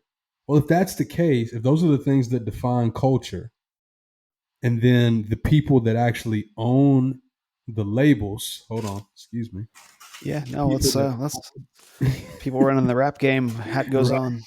right, the people that own the labels and own the music are not us. Is this our culture? That's Preach, an brother. honest question. Yep, it is. If you're not if we are not directly profiting, ownership perspective, shareholders, if we are not genuinely profiting off of our music, unless you go independent, like somebody like Chance the Rapper or whatever, which it's funny, he's independent and he's got a completely different lane that he's in, right? He's not even Mhm. going he's, I encourage you to listen to Chance the Rapper, but I don't want to digress too much off the point. Sure, I'll check it What I'm out. what I'm trying to suggest is that if those things are given to us, right? If they're sold to us, I should say, if they're sold to us, Mhm. are they really ours? That's right. Are they really ours? Mhm. And Wow. I would contend that they are not. They are not really ours. And they benefit the people that sell them because teenagers like to listen to aggressive shit. Yep. And deeper than that, tinfoil hat time, deeper than that, becoming a culture that celebrates murdering each other, Mhm. having illegitimate children, and damaging our communities is a benefit to people that are actually evil and want to do harm and increase suffering. They Mhm. like that. They Mhm. enjoy that. Mhm. And so I'm gonna take it off. The way that we move forward is we have to establish culture for ourselves by ourselves. Yes. And if we don't come together and have that genuine conversation, we're going to continue to be sold and continue to be fed a narrative that isn't necessarily ours. I mean, bro, I'm going to tell you something. This is the funniest thing I've ever heard of. You've got kids that come from where I come from the suburbs. They want to be ghetto. Mhm. They want to be. They like it. They walk around like they don't have anything. They talk like they don't have anything, and they end up becoming this caricature of what they think someone from that part of town acts like. Mhm. It's not even, and that's another thing, is that sometimes it's not even legitimately how those people act. It's a mannequin. It's a caricature. It's what sells. It's an exaggerated expression of of some aspect of reality. And so, what I like to see for us is, and it's going to have to be men that do this. I would say Mhm. we're going to have to redefine the culture. It's going to have to be more of us that break away and go into fringe areas, go into areas where it's maybe predominantly white or whatever, and figure out who we are. I mean, it was just the other day I found out. Did you know the term cowboy was actually a derogatory term for black men that would do the herding for white I men? no, I had no idea. Yeah. No one would know, but the reality is that we look at a guy that, like a black man, say, that has a farm, and we say he's acting white, when actually he's acting more in alignment with his cultural heritage in this country than any of Mhm. you. Same with hunting, same with farming. I mean, I could go down the list. But what happened, and this is, you asked me this. So a book, Up from Slavery by Booker T. Washington. Yeah. Great book. It's his uh, self-authored biography. In this book, he talks about after the emancipation, that blacks that left the plantation didn't they left, quote unquote, destitute, perhaps because they didn't have any means of production like in their Sure. pockets, but they had the know-how to do the hard labor. So what did they do? Mhm. Many of them went into enterprise for themselves. Madam C.J. Mhm. Walker being one of those, black hair care. Um, George Washington Carver being another one, with his work with peanuts and the like, and coming up with different recipes and different concoctions. The point that I'm trying to make here is that in order for us to really be able to begin the work of rebuilding our cultures, that we've got to get back in touch with our Yeah. creativity, both from a labor standpoint and from, in any kind of creative endeavors that we have. And we have to do it for ourselves. We're going to have to do it independently. There's going to be a lot of entrepreneurs that we're going to have to muster up, because the reality is that our culture is bought and paid for and sold to us for Mhm. 10.99 per disc, Yeah. right? Oh, That's not this. right. We don't do this anymore. But 1099 per downloadable, Put it down. streamable, cloud friendly album. And so Yeah. we're going to have to get industrious again. And I think there needs to be a lot more black men that are. I mean, I joke, but every guy I come in contact with, I say, if you're a black man in America, you need to have an LLC. That doesn't necessarily mean you need to do all of that yourself, right? That's your only means of income, but you need to have a family business because because if you're actually going to leave your kids with something, you legitimately want to leave your kids with something, leave them with a skill set, leave them with a family trade that they can either sell or they can continue to practice when you're gone. Because that's the real way, and we've talked about this on the podcast before. That's that's that's cultural influence. That's Hmm. being a part of a community, is being able to provide the community with something that they want to use, and something that they want to use so bad that they're willing to part way with their dollars for. Um, and I think if we do more of that, kind of going back to Anacron's point, Anacreon, however you say it, you know I don't your know how name. to say it. If you're listening, I know. you know your name. You know. Shout out to you, whatever your name is. Shout out to you, whoever you are, however you say that. But to his point, that's how you become a staple. And Yeah. I think a lot of that was going on prior to forced integration and all that. So I mean that's a rabbit trail in itself. But prior Yeah. to that, we there were a lot of black owned businesses, and the reality is no one cared whether you were black or white with those businesses. Was the product good? You're right. Right. Can you fix my landscape in such a way that it looks good or not? If you can, here's some dollar. Now I may not like you because you're a black man, but I respect you for what you've provided to me. Respect you Hmm. enough to do right by you in this way. And that's really what we need. We don't need validation. We need people to do right by us. And the way that we do that, I think, is we become a staple in communities again. Hmm. What a I don't beautiful even know if I image. I don't even know if I answered your question. I'm I don't sorry. even remember what the question was. No, you. I mean, you hit the nail on the head with a sledgehammer, right? So it's like the question was in there somewhere, and you just brought the thing down. Like I got it. It's in a million pieces of it. I'm sorry, man. I'm sorry. No, no, like that's not a no. The thing is that you said, like the things that you say are always so much more interesting than the questions that I could possibly ask because I only know a limited knowledge of what I could possibly ask about. And you touched on something really important when we were talking about, the culture that's being forced on black people. It's like, well, is this something that black people have themselves created and invented and decided on amongst themselves? Or is this something that was crafted for them and sold to them and that in many cases they were guilted and shamed into adopting? And Mhm. that's that's the real problem. It's like, is it actually yours? Or is it some caricature? And like Thomas Sowell, and I think we probably talked about Thomas Sowell on one of our Oh yeah, podcasts. Black rednecks. black Calling rednecks. it out. Like, Yeah, look, this is ghetto culture. Like, and yeah. that's a fair word. Because ghetto Mhm. doesn't necessarily mean black people. It was a thing in like Germany or Eastern Europe or It something for was. Jews. Like, Yeah. yeah, it's like a segregated ethnic community, right? Mhm. Of generally of lower income, and so it's like ghetto culture. It's like that's what that is. Mhm. It doesn't. There's nothing necessarily racial about it. It's adopting No. a specific set of values around, as you said, around murder, around drugs and alcohol and partying and casual sex and Mhm. misogyny and violence and all this stuff. And it's like, because I go to my gym and it's a boxing gym and they've got that stuff on all the time and I can't listen to it. It's like, Yeah. how can anyone listen to this? It's Yeah. the most Yeah. anti-human values. It's and It to is. feel that being pumped in, and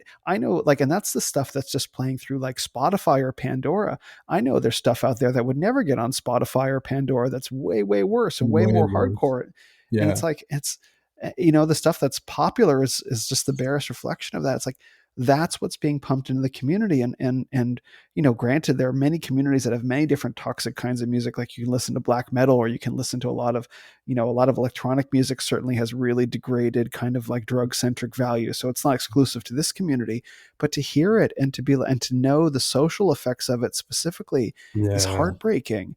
It's yeah. It's really terrible. It's hard to separate from. Will, I'm gonna be honest with you, man. I told you Yeah. I broke up with rap after the Travis Scott thing But that's Yeah. been a long time coming. My dad for years has been like, you got to put that stuff away. It's not good for I'm your soul. And I praise told your him, dad. yeah, and he's right. I mean, my dad's a pastor, and he's dead on. And he's my dad, and he cares about the constitution of my soul. And Right. I, as a young man, thought I mean, yes, but I can listen to it while I work out, right? It's war music. I need war Yeah. music in order to feel pumped up. And there's some Yep. truth to that. I mean, For sure. you do need a kind of thematic experience. And I think that's kind of the hook, is that the music and the beat is um is thematic, is not Yeah. necessarily heroic, but it's definitely barbaric. You know what I mean? It definitely Yeah. Oh, taps for into sure. that Hyper animal, right? masculine. Hyper masculine, void of morality, void of consciousness, Yeah. or Oof. conscience, I should say. And that's And kind of both. the right, right. And that's kind of the problem, is that um, what do you do with your testosterone when it's pumped like that? Well, if you're listening to music that's talking about, fucking bitches and getting money, then you act in obedience to that. You fuck these Yeah. bitches and you get money.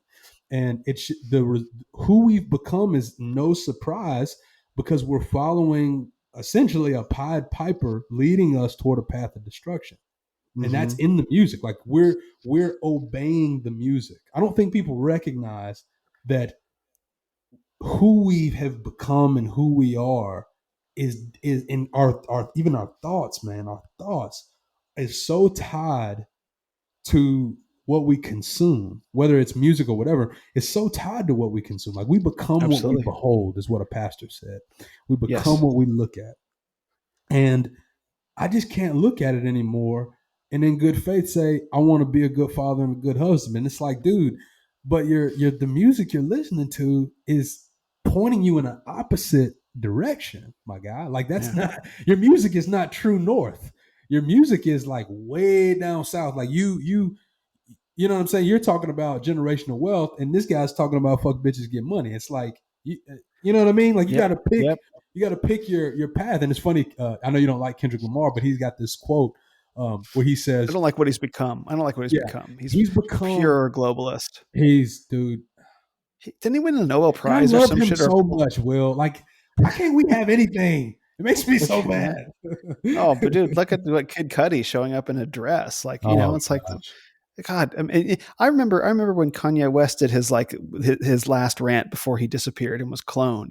yeah, He was like Facebook lied to you, Google lied to you. That's yeah, such a brilliant speech. I have that saved. And then he's like, Drake is a good artist, but who's a great artist? Kid Cudi, and everyone goes nuts. And it's like yeah, that's a Kanye respected like whatever set 4 or 5 years ago, and yeah. now Kid Cudi's in a dress. It's like, oh, we'll talk about selling out. What a It's sign. selling out, and it's funny because you can see the sadness in his eyes in that picture. Yeah. Like you can see that man, Kid Cudi's broken, and it's funny because he was Yeah. actually what. So all right, so when he came out with "Man on the Moon," which was his first project, he was very, very like in a depressed state. You could say he's like a stoner kind of depressed state.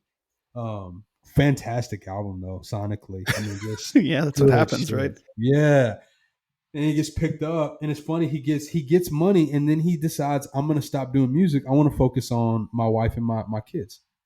Oh, I Fantastic. no, I know nothing about him. Okay, He fell off the radar for like 5 years just to be a family man. Got brought back amazing. in, and they broke him. They broke Cuddy. Oh, You can see it. You can yep, see it. And that's the thing, yeah, man. When you meet these artists when they first come on the scene, yes, do they have pride in them? Of course. Like when Kanye first came on the scene with College Dropout, that music is so damn pure and like hmm so oriented in a good direction yep, for the community. It's undeniable. It's yep. undeniable, You right? feel it. And then you can feel it. Then he starts to feel himself, right? Maybe he sold his soul at this point. I don't know. But he started to feel himself in late registration, right? He's got, I ain't saying shit, gold digger. He ain't messing with no Yeah, broke, you know what I yeah, mean? He's starting to feel himself a little bit. But it's like, okay, yeah. maybe Kanye's gonna kind of come back. And then he's got graduation where he's in was that stronger, and he says, what does he say? I don't know if you got a man or not, if you got plans or not, if God put me in your plans or not. I'm tripping. This drink got me saying a lot, right? So he went from being a Christian artist that's kind of like or not Christian artist, but a conscious rapper with a Christian bent, we'll say, Okay. in college dropout, to mocking God in graduation in just three Hmm. albums. In just Yeah. three albums, he's turned a complete corner, and they hooked him on his pride. And I think that's what they do with a lot of these guys. They come in, Yeah. um, a lot of them. It's funny, man. A lot of them come in Christian and leave Satanists. I mean, this look. Yeah. You know what I'm saying? Dude, They come in hats Christian. hats on. They come in Christian and they leave worshiping Satan. Yep. And it's just the fact of the matter. Now, granted, you get some of these guys, you say from the hood or whatever, and they're already kind of from a pride standpoint, they know they're coming in talking about trapping, you know, Yeah. fucking bitches getting money. They're coming in on that, right? And so it's easy to hook them, right? Easy, got them. But you get some Hmm. of these conscious rappers. You could say maybe the more Brandon type rappers. Have we gone Hmm. over the Brandon Tyrone dichotomy here? On this podcast, I'm sure we have, but I mean, I don't think That's it. anyone would mind hearing it again if they or people hearing it for the first time. So if you want to do stereotypes, okay, you've got Brandons. And Brandons are, generally speaking, going to be your black man that grew up in the suburbs. Okay, Hmm. generally a little bit less aggressive.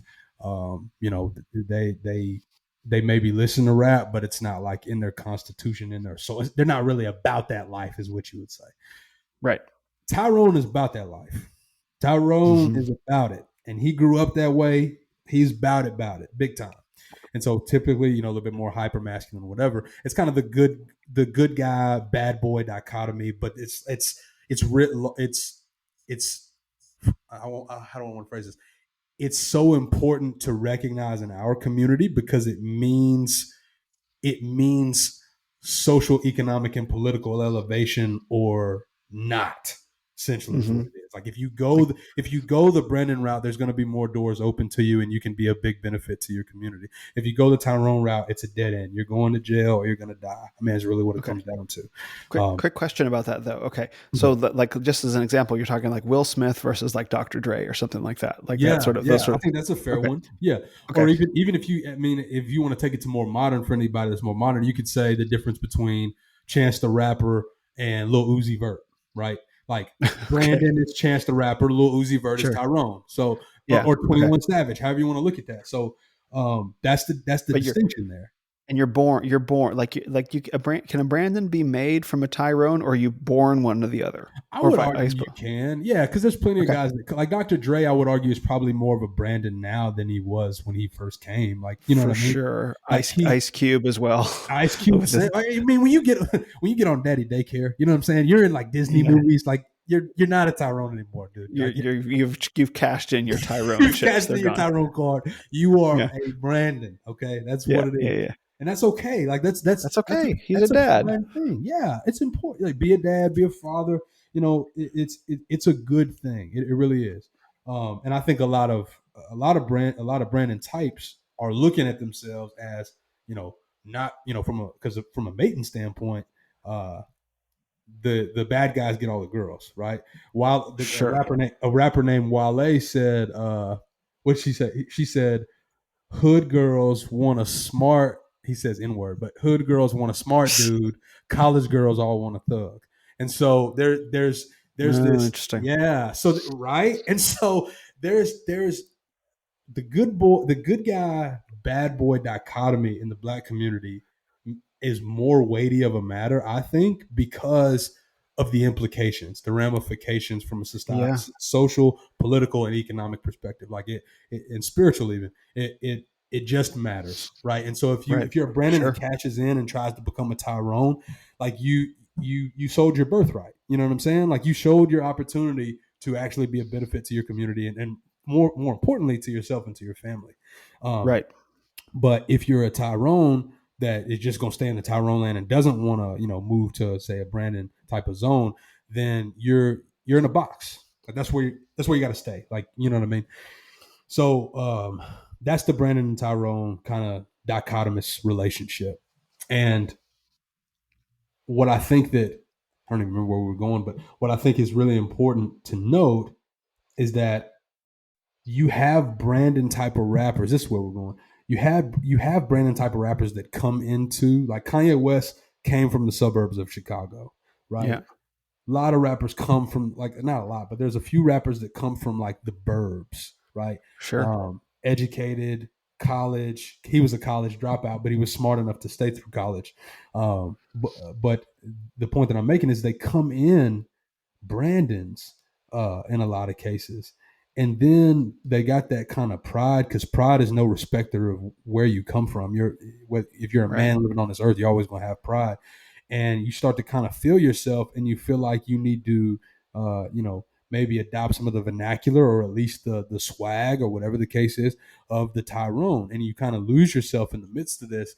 And I Yeah. think that's when you set yourself up to make deals with the devil, because in order for you to get, in order for you to get where you really want to go, because we need to target your market. We need to really make sure that Mm. we're speaking to your community. So in order for us to target your market, we're going to really have to kind of change your aesthetic. I mean, just a little bit. All you have to do is maybe, stop with the God talk so much. Maybe you talk more about money and cars and clothes and that type of thing, because that's what's really going to sell and target your markets. That's what your people really want to talk about. And so Yeah. let's get super focused on that for this next album. And we'll cut you another 3-year contract, and we'll get you another Mm-hmm. album under your belt. Does that sound good? Mm-hmm. We'll make sure that you get a Grammy nomination as well. Does that sound okay? Mm-hmm. Yeah. And so what right? You're already a starving artist, because you're not making anything as an artist unless you're independent. You're not We'll making. take care of your family too, right? We'll take care of your family, get you that advance that you're looking for, get you nominated. All you got to do is just, leave the God talk out, just for 2 or 3 albums, and Yeah. we'll make sure that it's worth your while to do that. Does that sound okay? Mm-hmm. And And that's then how so it happens, bro. I've talked to enough guys truth, in the truth, industry. What do you say? truth. Keep going. Yeah, I've talked to enough guys that are in the industry. That's how it goes. Like Wow. that is the deal that is made. It's like, essentially, simply stop trying to be a light in the world, and, darken it up a little bit. That's what sells. Yeah. Darkness Mm-hmm. sells, debauchery sells, degeneracy sells. Mm-hmm. And it's really important, because your community really enjoys that kind of conversation. Because we don't want to talk about things that would, kind of muddy the waters. Sounds a little whitewashed, too clean. We want to make sure that it's authentic. We want to make sure that Mm. it's real, that it's Fuck. genuine. That's the type of shit that they say, man. You're And it's killing just me, like, man. Because like yo, if the truth lands, the truth lands when you say it. Like I hear it, man. I know you're right. and it's just like, yo, like, what, like, what a raw deal. What a Yeah. raw deal. In order for you to be this creative force that God has bestowed you with, the ability to be able to Yes. create art is nothing short than a gift from God. You are literally participating in creation when you're an Yeah. artist. You're like, that's how God is a creator, right? He's creative. And so you come to these labels, and you say, let me be who I am, let me create this music, and let me make a living doing it. And you get there, and they let you kind of run for a little bit, and then they say, hey, if you want to go further, if you really want to take this to the next level, we need you to kind of switch up the swag a little bit. We need you to Mm-hmm. kind of focus less on the art and more on it being a benefit to people. And let's just focus on what consumer demand is and what our shareholders want, right? Mm-hmm. And then you sign that contract, and next thing you know, you're, butt naked in a pool with, transvestite models. You know what I'm Yeah. saying? Like, it's Yeah. crazy. It's crazy. But the word that came to mind when you were saying all that is seductive. It's Mm-hmm. seductive. Like they don't come Mm-hmm. in saying, "Hey, you know what? We need you to put on this dress and we need to do all this stuff." Because then people will be like, "No, that's crazy." But piece Mm-hmm. by piece, they wear you down. You know what I mean? They make the offer. Oh, hey, let's think about this deal. Don't have the God talk so much. You know, there's a party at my place later on. Why don't you come? And then Mm-hmm. there are the models. Mm-hmm. They're the girls, you know what I Mm-hmm. mean? And suddenly Mm-hmm. it's like, oh, okay, stuff gets whispered, stuff gets smoked or snorted or whatever. And it's like, oh, Yeah, man. I get used to this, just playing on the ego. And it's like, oh, I don't need God. What do you mean? This guy's going to make me all the deals I want. And it's just this, I mean, that's the beginning, and it kind of culminates in the Mm-hmm. dress. Like the dress isn't. I mean, I'm curious how they got Cuddy over that, like what they had on him, but I don't want to Dude, speculate. But it's like, well, I don't man, know. That's the end. That's the end result when you see the black man wearing the dress. That's not the beginning. You know what I mean? no. So it's seductive to take control of, like you said it very rightly, these men and women's creative gifts and channeling it towards darkness. And you can feel it. You can Mm-hmm. feel it. And Mm-hmm. I think the saddest thing, um, before I go into the saddest thing, I did want to say the interesting part is like, I don't think there's necessarily anything wrong with fuck bitches get money. But the problem is you fuck bitches and raise happy children and get money and save it and invest in generational wealth. I got him. Got him. Mic Got drop. him. No, and that's to your point. It is uncalibrated. And what I Yeah. say is, so God gave men masculinity, right? Gave him the drive to fuck bitches, get money. Gave him that drive and his Yeah. testosterone. Yeah. It's when that's devoid of a holy purpose, when it's That's right. Accountability. absent, when you stop the God talk, all it is fuck bitches, get money, and it's not get that girl pregnant, have kids with her, and then get that money so you can invest in generational wealth. It loses that aspect to it Listen, because, hey, this is wild, dude. We're gonna definitely get canceled on this. This we is just invented. fantastic. What do you mean? We just invented a new genre. Yeah, we did. We did. What do we call it? We call it. I don't even know. Renaissance rap, Renaissance trap. Renaissance trap. I'm not opposed to that conceptually. But just to the original, one of the questions you asked, like, why do I wanted to have these conversations with you specifically, is that these are the issues of masculinity facing black men in particular. This Brandon Tyrone divide, these notions of hyper masculinity being pushed into the black community, through people like Travis Scott or whatever. And Mm-hmm. meanwhile, the white community suffers from something very different, where you have this like pushing of the super macho guy who's divorced from any kind of like empathy or compassion, and then you have the super soy boy. Soy, It's like yeah. maybe it's the Brandon and Tyrone divide in its own way. In fact, I Mm-hmm. could think about that, but like Mm-hmm. it shows up so differently in the black community because the sociological pressures in music, especially in music and media, are so much higher. And so I think it's important to take these conversations and then adapt them for what it means to individual ethnic communities, Definitely. like Young and his Asian Man Rising. Like, how does this show up in the Asian community? The Yeah. Asian community has been, well, you've got the K-pop thing, and Right. you've got the what are the hikomokori in Japan, which are like the like they call them like, I think that's the word, where it's like the men who eat grass or something like that is the Yeah. translation, Yeah. basically like Yeah. soy boys of I that. heard about that. It's Soy boys essentially is what it is. It's the same thing. yeah, yeah, same idea. So like, how does this show up in each community, and how do we take these principles of masculinity and find what solid ground is for our culture, for our individual background, and then push back from that solid ground. So the Renaissance of Men is designed around this kind of like, Greek kind of aesthetic, the roots of Western civilization. Mm-hmm. That's what it looks like for people who look, like I do, for example, let's say, and Nice. that will Yeah. resonate with you in a particular way. But what if there's an image of that resonates more with you and where you come from and the people who look like you? And so Mm-hmm. how can we take some of these principles and adapt them in a way that someone who doesn't look like me can look at that and say, I see myself reflected in I that, get it. the Yeah. best parts of myself. What does that solid ground look like? And I think, and I guess I don't want to spiral too far off, but we can keep going down this rabbit trail. I think, as I think about it, the really interesting part, and interesting maybe isn't the word, but I'll go with it, is that for black people trying to touch bottom, what it means culturally to be black in America, your history, like like you can't really go back to Africa.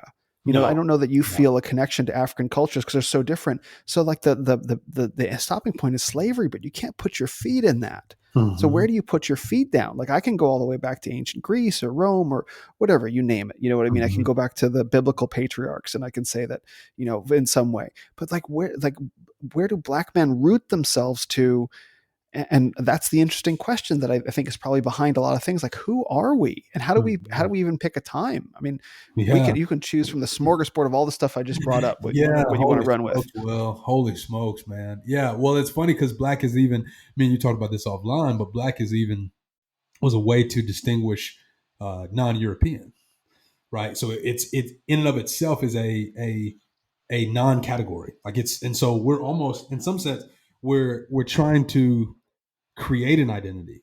And in the midst of creating an identity, the identity was served back to us with its own spin based on, not just based on shareholder value, but based on shareholder values, you could say. Okay. And so where do you ground yourself? Where I ground, I'll put it like this: where I ground myself is I look a lot to, and be frank, I look a lot to older media, older Okay. stories, right? And I think what's so interesting about humanity is that we're the same in some ways as we've always been. The technologies are a little different, but we're the same as we've always been.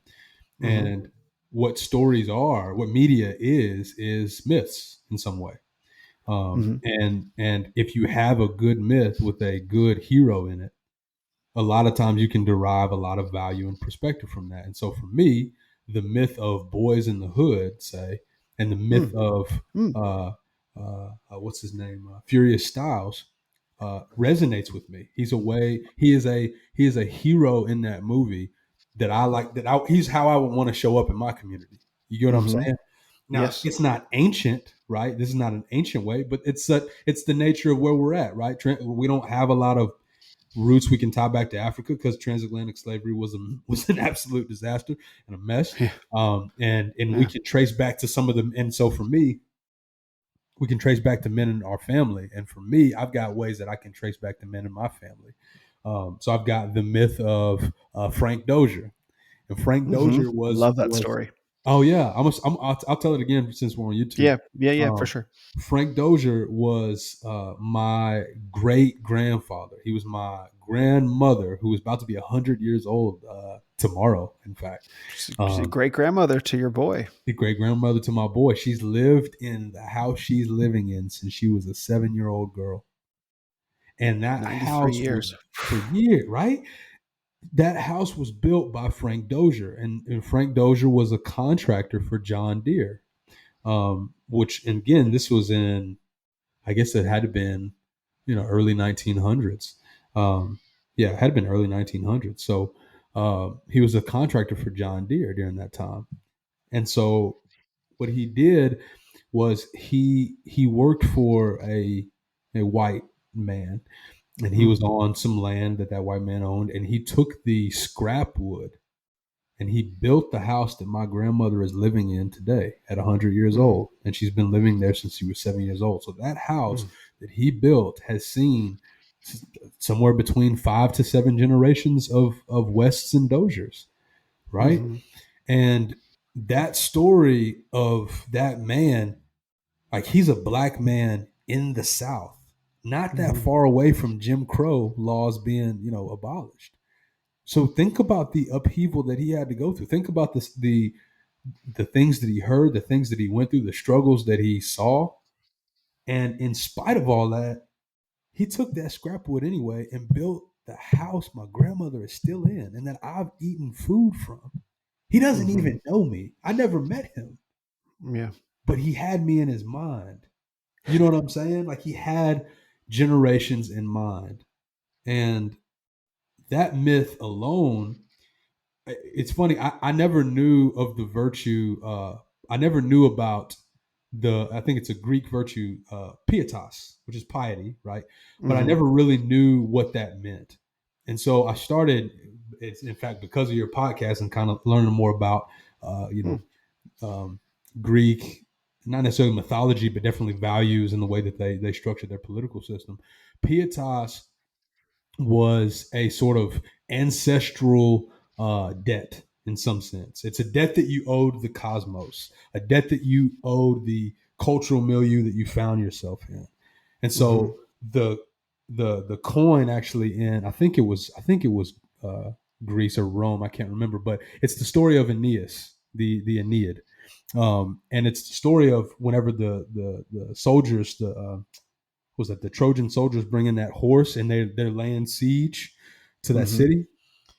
Aeneas is said to be the founder of, I guess that's Rome, and the coin that they used was Aeneas carrying his grandfather on his back, holding his son by the hand with his wife next to him. So carrying the Mm. wisdom from the past for the sake of the future is kind of what that's picked Mm. as. And that was the Rome. That was two coins. That coin was the coin for that represented pietas, and then there was another coin where it was a wife breastfeeding her child. And Mm-hmm. so that's Mm. what they use to describe the virtue of pietas or piety. And so when I took that and I was like, oh, that's really interesting. Wait a minute. I'm acting in piety, right? I am a Mm-hmm. part of a legacy. And so I owe to Frank Dozier the respect, the honesty, and the truth that I instill in Easton, right? I owe Frank Dozier that because of what he sacrificed for me, and he didn't even know Mm-hmm. me. And conversely, I owe that to my son because of what was poured in me by Frank Dozier. And so Mm-hmm. I'm always in a state of, to some extent, indebtedness to the young men and young women that will come after me from my line, and the men that have gone before me in my line. And I think that when we attach ourselves to the stories of our fathers, to the stories of fathers that we see on TV, um, another good myth. I'll say this is Good Times. Good Times is a great show. I love that show. Mm. It's a sitcom, and it's a family that, I mean, they don't have a lot. Dad's a working man, blue collar, whatever. And there's a scene in one of the episodes, and it came up a few times, but there's a scene in one of the episodes where uh, they're coming on hard times financially, and the wife is asking, maybe we should go down to the courthouse, maybe we should go and get welfare. And the father's like, we've been on hard times before. I'm going Mm-hmm. back to work. I'm going to put in more hours.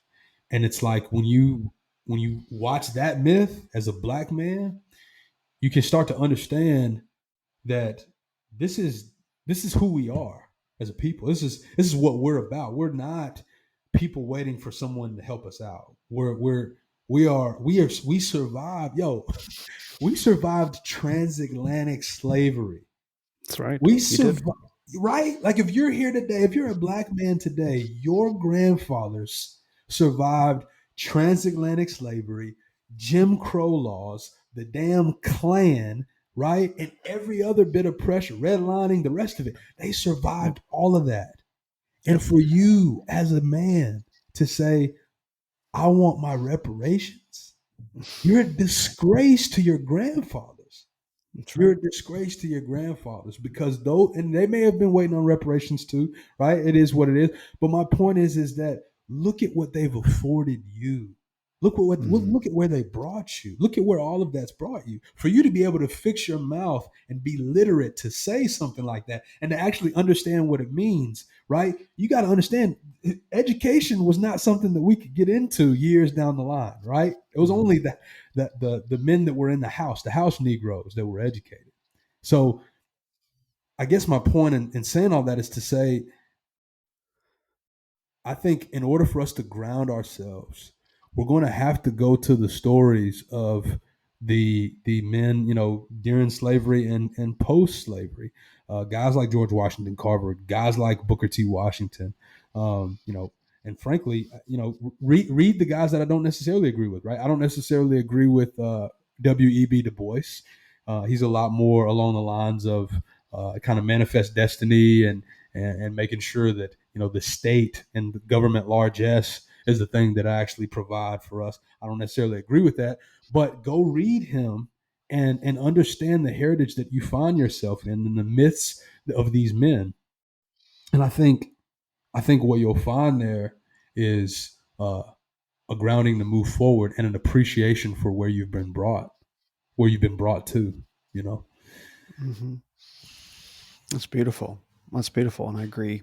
I agree completely. And we started this little thread of conversation talking about where do where do black men ground their identity as black men in America? And the thought that I had in my mind, was around W.E.B. Du Bois, and and Booker T. Washington, and having that choice to be made. It's like, well, how are you going to process, this reality? This was the question they were asking at the time. Like, are you gonna take a posture of, maybe this is unfair to characterize Du Bois this way, but a posture of victimhood, which is to say, I am owed something by somebody else, Mm-hmm. versus a posture of we'll say empowerment, which would be Booker T. Washington, which says, I have everything I need to begin moving forward right now, and I don't need anything from anyone else. Mm-hmm. And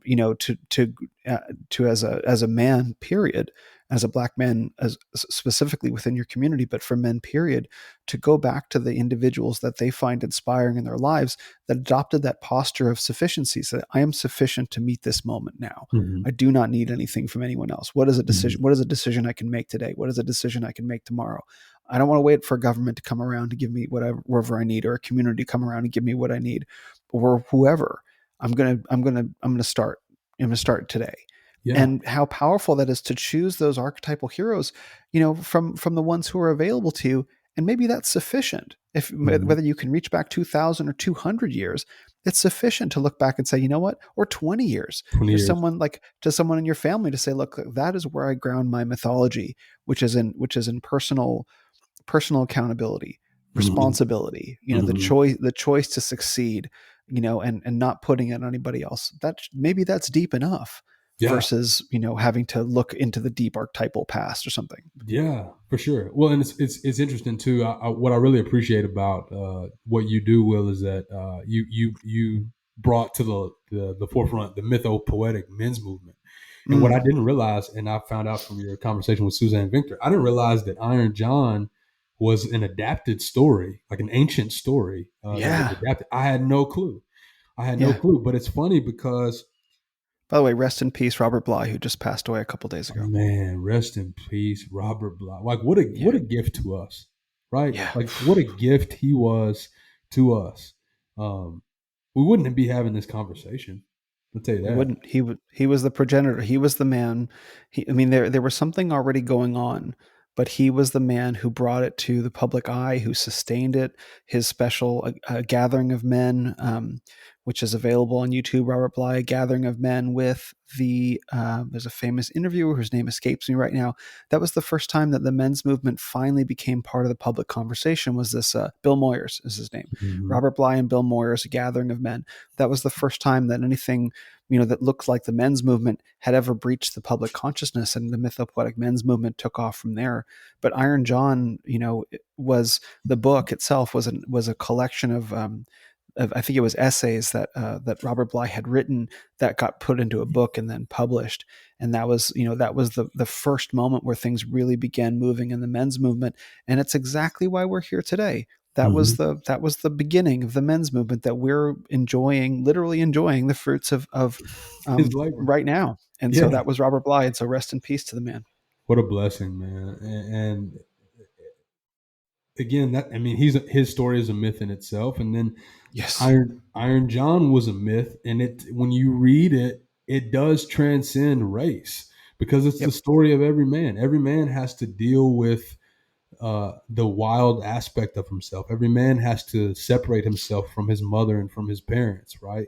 Like Yeah. that's oldest time, right? Even you go back to Genesis, right? If it's for this reason, a man shall leave his father and mother and hold fast to his wife. The idea there is Oof, that so good. it's literally, I mean, and so, all right, so we could talk about, white hegemony and, we could have that conversation, or we can have a conversation about what it is to be a human being, what it is to That's be a right. man, what it is. And that transcends all the BS, all the arbitrary distinctions that we have with each other.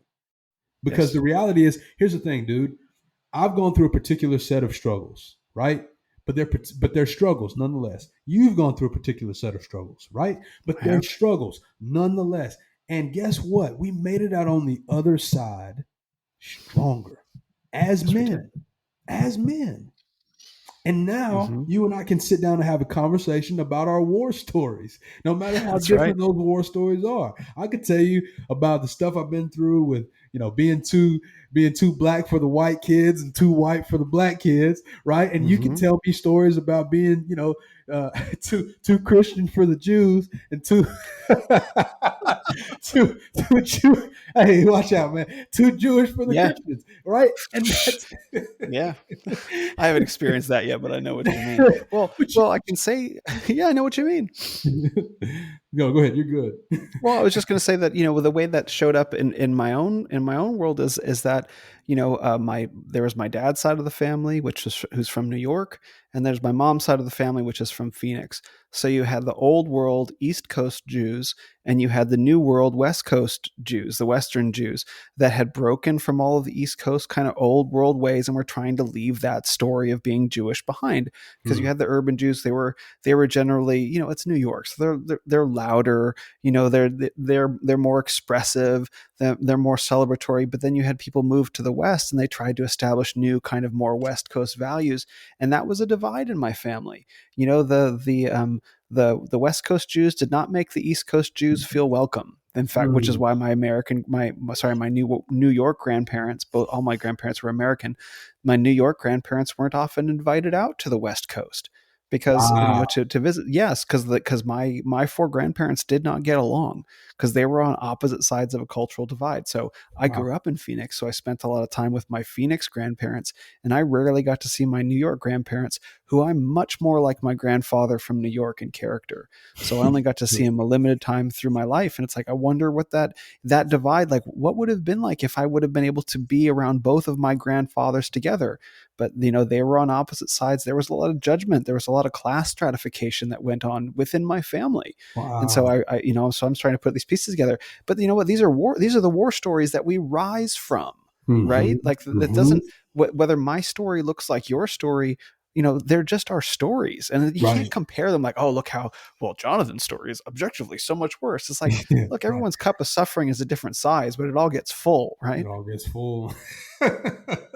And there's plenty of suffering to go around. And so the That's question, I right. mean, the question is not. I mean, it sounds kind of trite to say it, but it's not where you come from, but it is where you're going or where you're at. Like Where you get to. where you like as a man, like I would argue it's better seasoned or better received rather for you to talk about what you've overcome than to talk about what the pains were. It's That's right. just it puts you in a weak and a vulnerable position because if people know, frankly, if people know what triggers you, they'll do it again. That's right.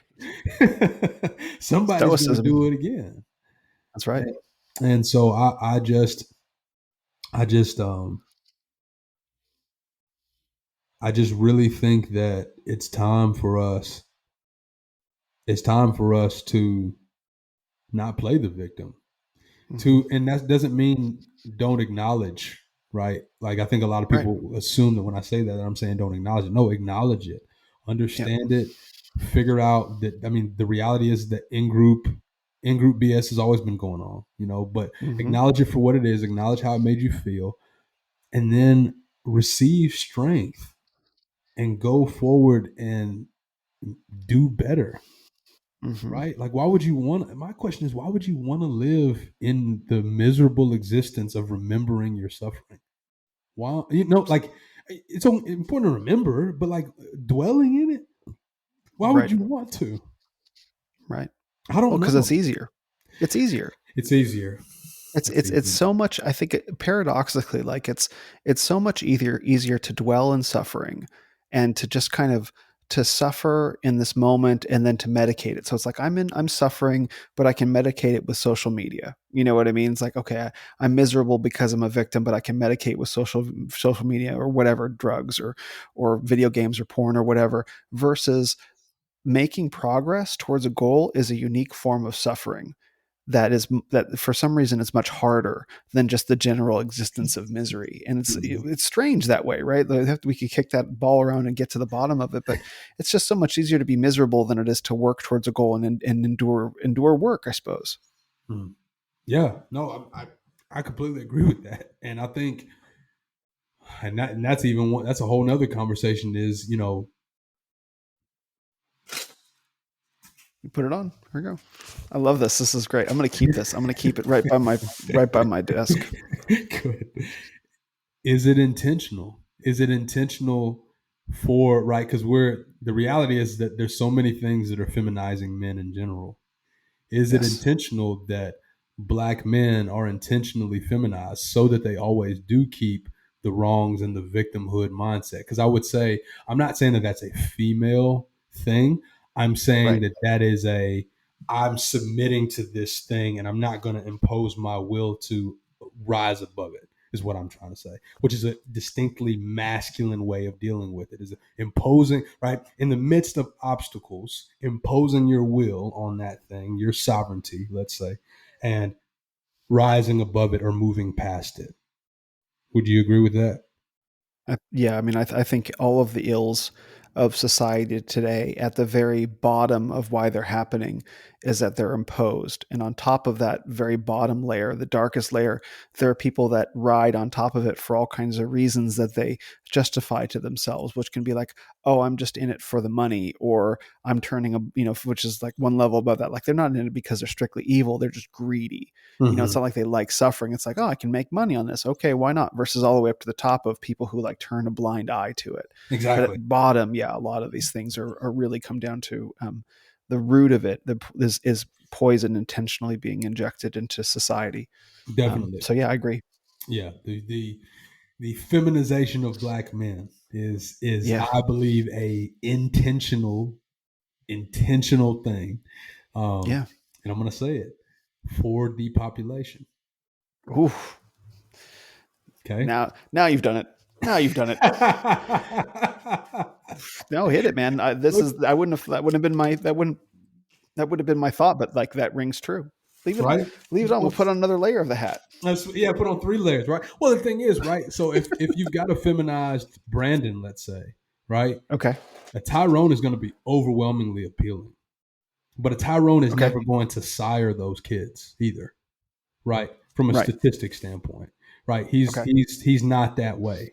He's, you could say, the alpha Chad, bad boy, whatever you want to call that. Right. On And so, steroids, sure. right, and so the guy that would actually produce legacy is feminized by his Mm-hmm. education, going to college, by perhaps the food that he eats, the environment that he's in, and Yep. and he plays hard when he listens to the music coming from Tyrone. He plays hard, Uh-huh. but he's not Right. actually that way. And so there's this. So then the question is like, okay, well, Jonathan, like if we're not supposed to be Brandons, but that's the one with legacy, and we're not supposed to be Tyrone's, and that's one without legacy. Who are we supposed to be? And that's where I think myth comes into play, because there are examples Mm. in media and in probably your family of the righteous father. There was no pushover, but that was working on behalf of developing his family's legacy and the legacy of his community. You see that go on with in that, like I said, in the movie Boyz N Tha Hood. You see that going on with Furious Styles. You see that going on with James in what's it? I literally just blanked on it. Good Times. You see that going on, and they ran him through the mud. But you see that going on in the Cosby Show to a lesser degree, right? Mm-hmm. You see that going on in a lot of examples of old media, old black media, where you have a righteous father that doesn't take any crap, but he's a father and he's there and he's there for the sake of his children. And so I think I think trying to pick between the dichotomy is like, don't invest in either one, right? Right. Aspire to Yep. be the righteous father. Aspire to be the man who leads his family, not in a tyrannical sense, you know what I mean? Like, I'm the man, Mm-hmm. and not in a passive sense where you're just sitting on the couch waiting for your kids to tell you what they want to do and how they want to dress, but the father that is deliberately engaged and is deliberately disciplined in how he deals with his wife and his kids. And I think that's the option that we need to be focused on, not the BS that they give us. Yeah, Brandon and Tyrone is a dichotomy, is a dialectical, sort of thing where it's like the answer is not either one. The answer is neither. Mm-hmm. Is some synthesis of both that puts together the strongest aspects. Like that's what you want to be. You want to Exactly. be, the strong, confident, virile, dominant, not domineering, dominant man with his eyes on the future, with the ability to raise a family, with the ability to love a wife, tenderly, and the ability to stand up for what's right. So you have to synthesize these two things to be the image of a man that I think we all feel in our hearts, but that culture deprives us, any models of. Like that's Furious Styles, right? Mm-hmm. That's the because I remember him in that movie. It's like, he didn't take any shit, and yet he was still a professional man. You know what I mean? Yes. And so, Yeah. it's there's a reason why those characters have been removed from our culture, so that we have no models to aspire to. Because Mm-hmm. men, people, human beings, they need to see something to model it, and if you give them no way to see it, then they can't imagine. Many people can't imagine it, so to show it to them. Mm-hmm. And maybe I do think that isn't. In fact, I know that's intentional. There's a Oh, yeah. video by this creator on YouTube called named The Critical Drinker. He's like my one channel on YouTube that I will immediately watch whatever he puts out. And he did a whole thing about how Hollywood is destroying our heroes intentionally, and he let his anger show over it because he's a pop culture commentator.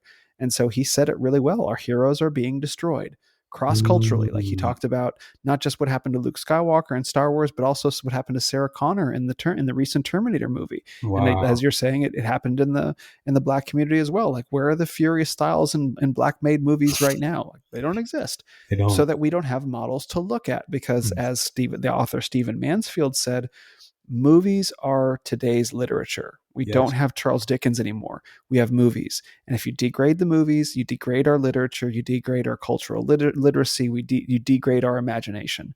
So we just accept what's being pushed on us. Mm. Almost like it's intentional. Almost like it's intentional. Almost like they want to weaken men. Huh. Huh. Interesting. Almost as if. It's almost as if they want to weaken men so that way they can increase power and control over the people, because they know that a strong man is the only thing that would stand in the way of total governmental, universal, one world government control. Huh. I wonder what would happen if men got together and started talking about this stuff. It's an R word, I think. Uh, is it Mm. ravioli? No, no, I'm not a big fan of ravioli. Maybe it's like a reformation, Mm, a flat. maybe a renaissance. Let's call it a renaissance. I like it. I A like renaissance of it. what, though? Renaissance of Renaissance of guys? No, that's not gonna dudes? work. The Renaissance? No, it's too casual. What about men? Could there be a Mm, Renaissance of that's men? How strong. does that sound? That's strong, That's dude. strong. That's strong. We probably need to get a podcast going or something like that. We need to get a podcast of that going. That's a good idea. You guys have such good ideas. This has been fantastic, dude. It really has. It's been great. Been our best one yet, I think. I That's think and it's that's going to saying be our something. best one. So, well, the only metric to know if it's our best one is if it gets shut down by YouTube, and then that's when we'll know. Well, what's funny is I talked with Arthur Quanley last week, and we got maybe 30 minutes of the conversation. I'm like, I'm going to lose my YouTube channel 30 Oh, minutes. dude, Arthur Quan Lee doesn't care. He does He not does not care. No, he doesn't care. care. He does not. So, you know what? We're gonna, can you get 3 strikes on a single video? I think it requires three videos to get three. Seriously, yeah, yeah. If you want 3 strikes on a video, just ask Arthur Quan Lee to like talk for 5 minutes. I mean, it's instant shutdown. Oops. First time I met Arthur Quan Lee, he's like, I don't think people should mix races. I'm like, dude, I don't even really know you. You know what I'm saying? Like, Sir, this is a Wendy's. yes. I was like, bro, that's a lot. You're a lot. You're a lot. You're not. he I is. love you. You're fantastic, but good God Almighty. I mean, you know what I'm saying? Like, let's Yeah, all smoke a black and just hang out. You know what I mean? it's just let's dial it back on the just anti-miscegenation a laws. little bit. Can we? Maybe I don't know. Maybe that's asking too Nice to much. meet you. What was your name again? We just met. Yeah, excuse me. Was your name Quan? I couldn't. I didn't. I wasn't I'm sure. Jonathan. Jonathan. Thank you. Yeah, yeah. It's like, hi, I'm Jonathan. Races should mix. Whoa. And you are. And you are. so true. That's You so know what I'm true, though. saying? Yeah, for Oh sure. my gosh, dude, this has been good. I gotta bounce because I got a baby crying. Yeah, you got a baby boy. Well, man, this has been awesome as always. Thank you so much for everything. And man, I look forward to number 4. Where are we taking it from here? We're gonna find Oh, out. to the moon, baby, to the To the moon. moon. To the moon. All right. Thank you so much, Jonathan. I appreciate it. Hey, no problem, man. Have a good day.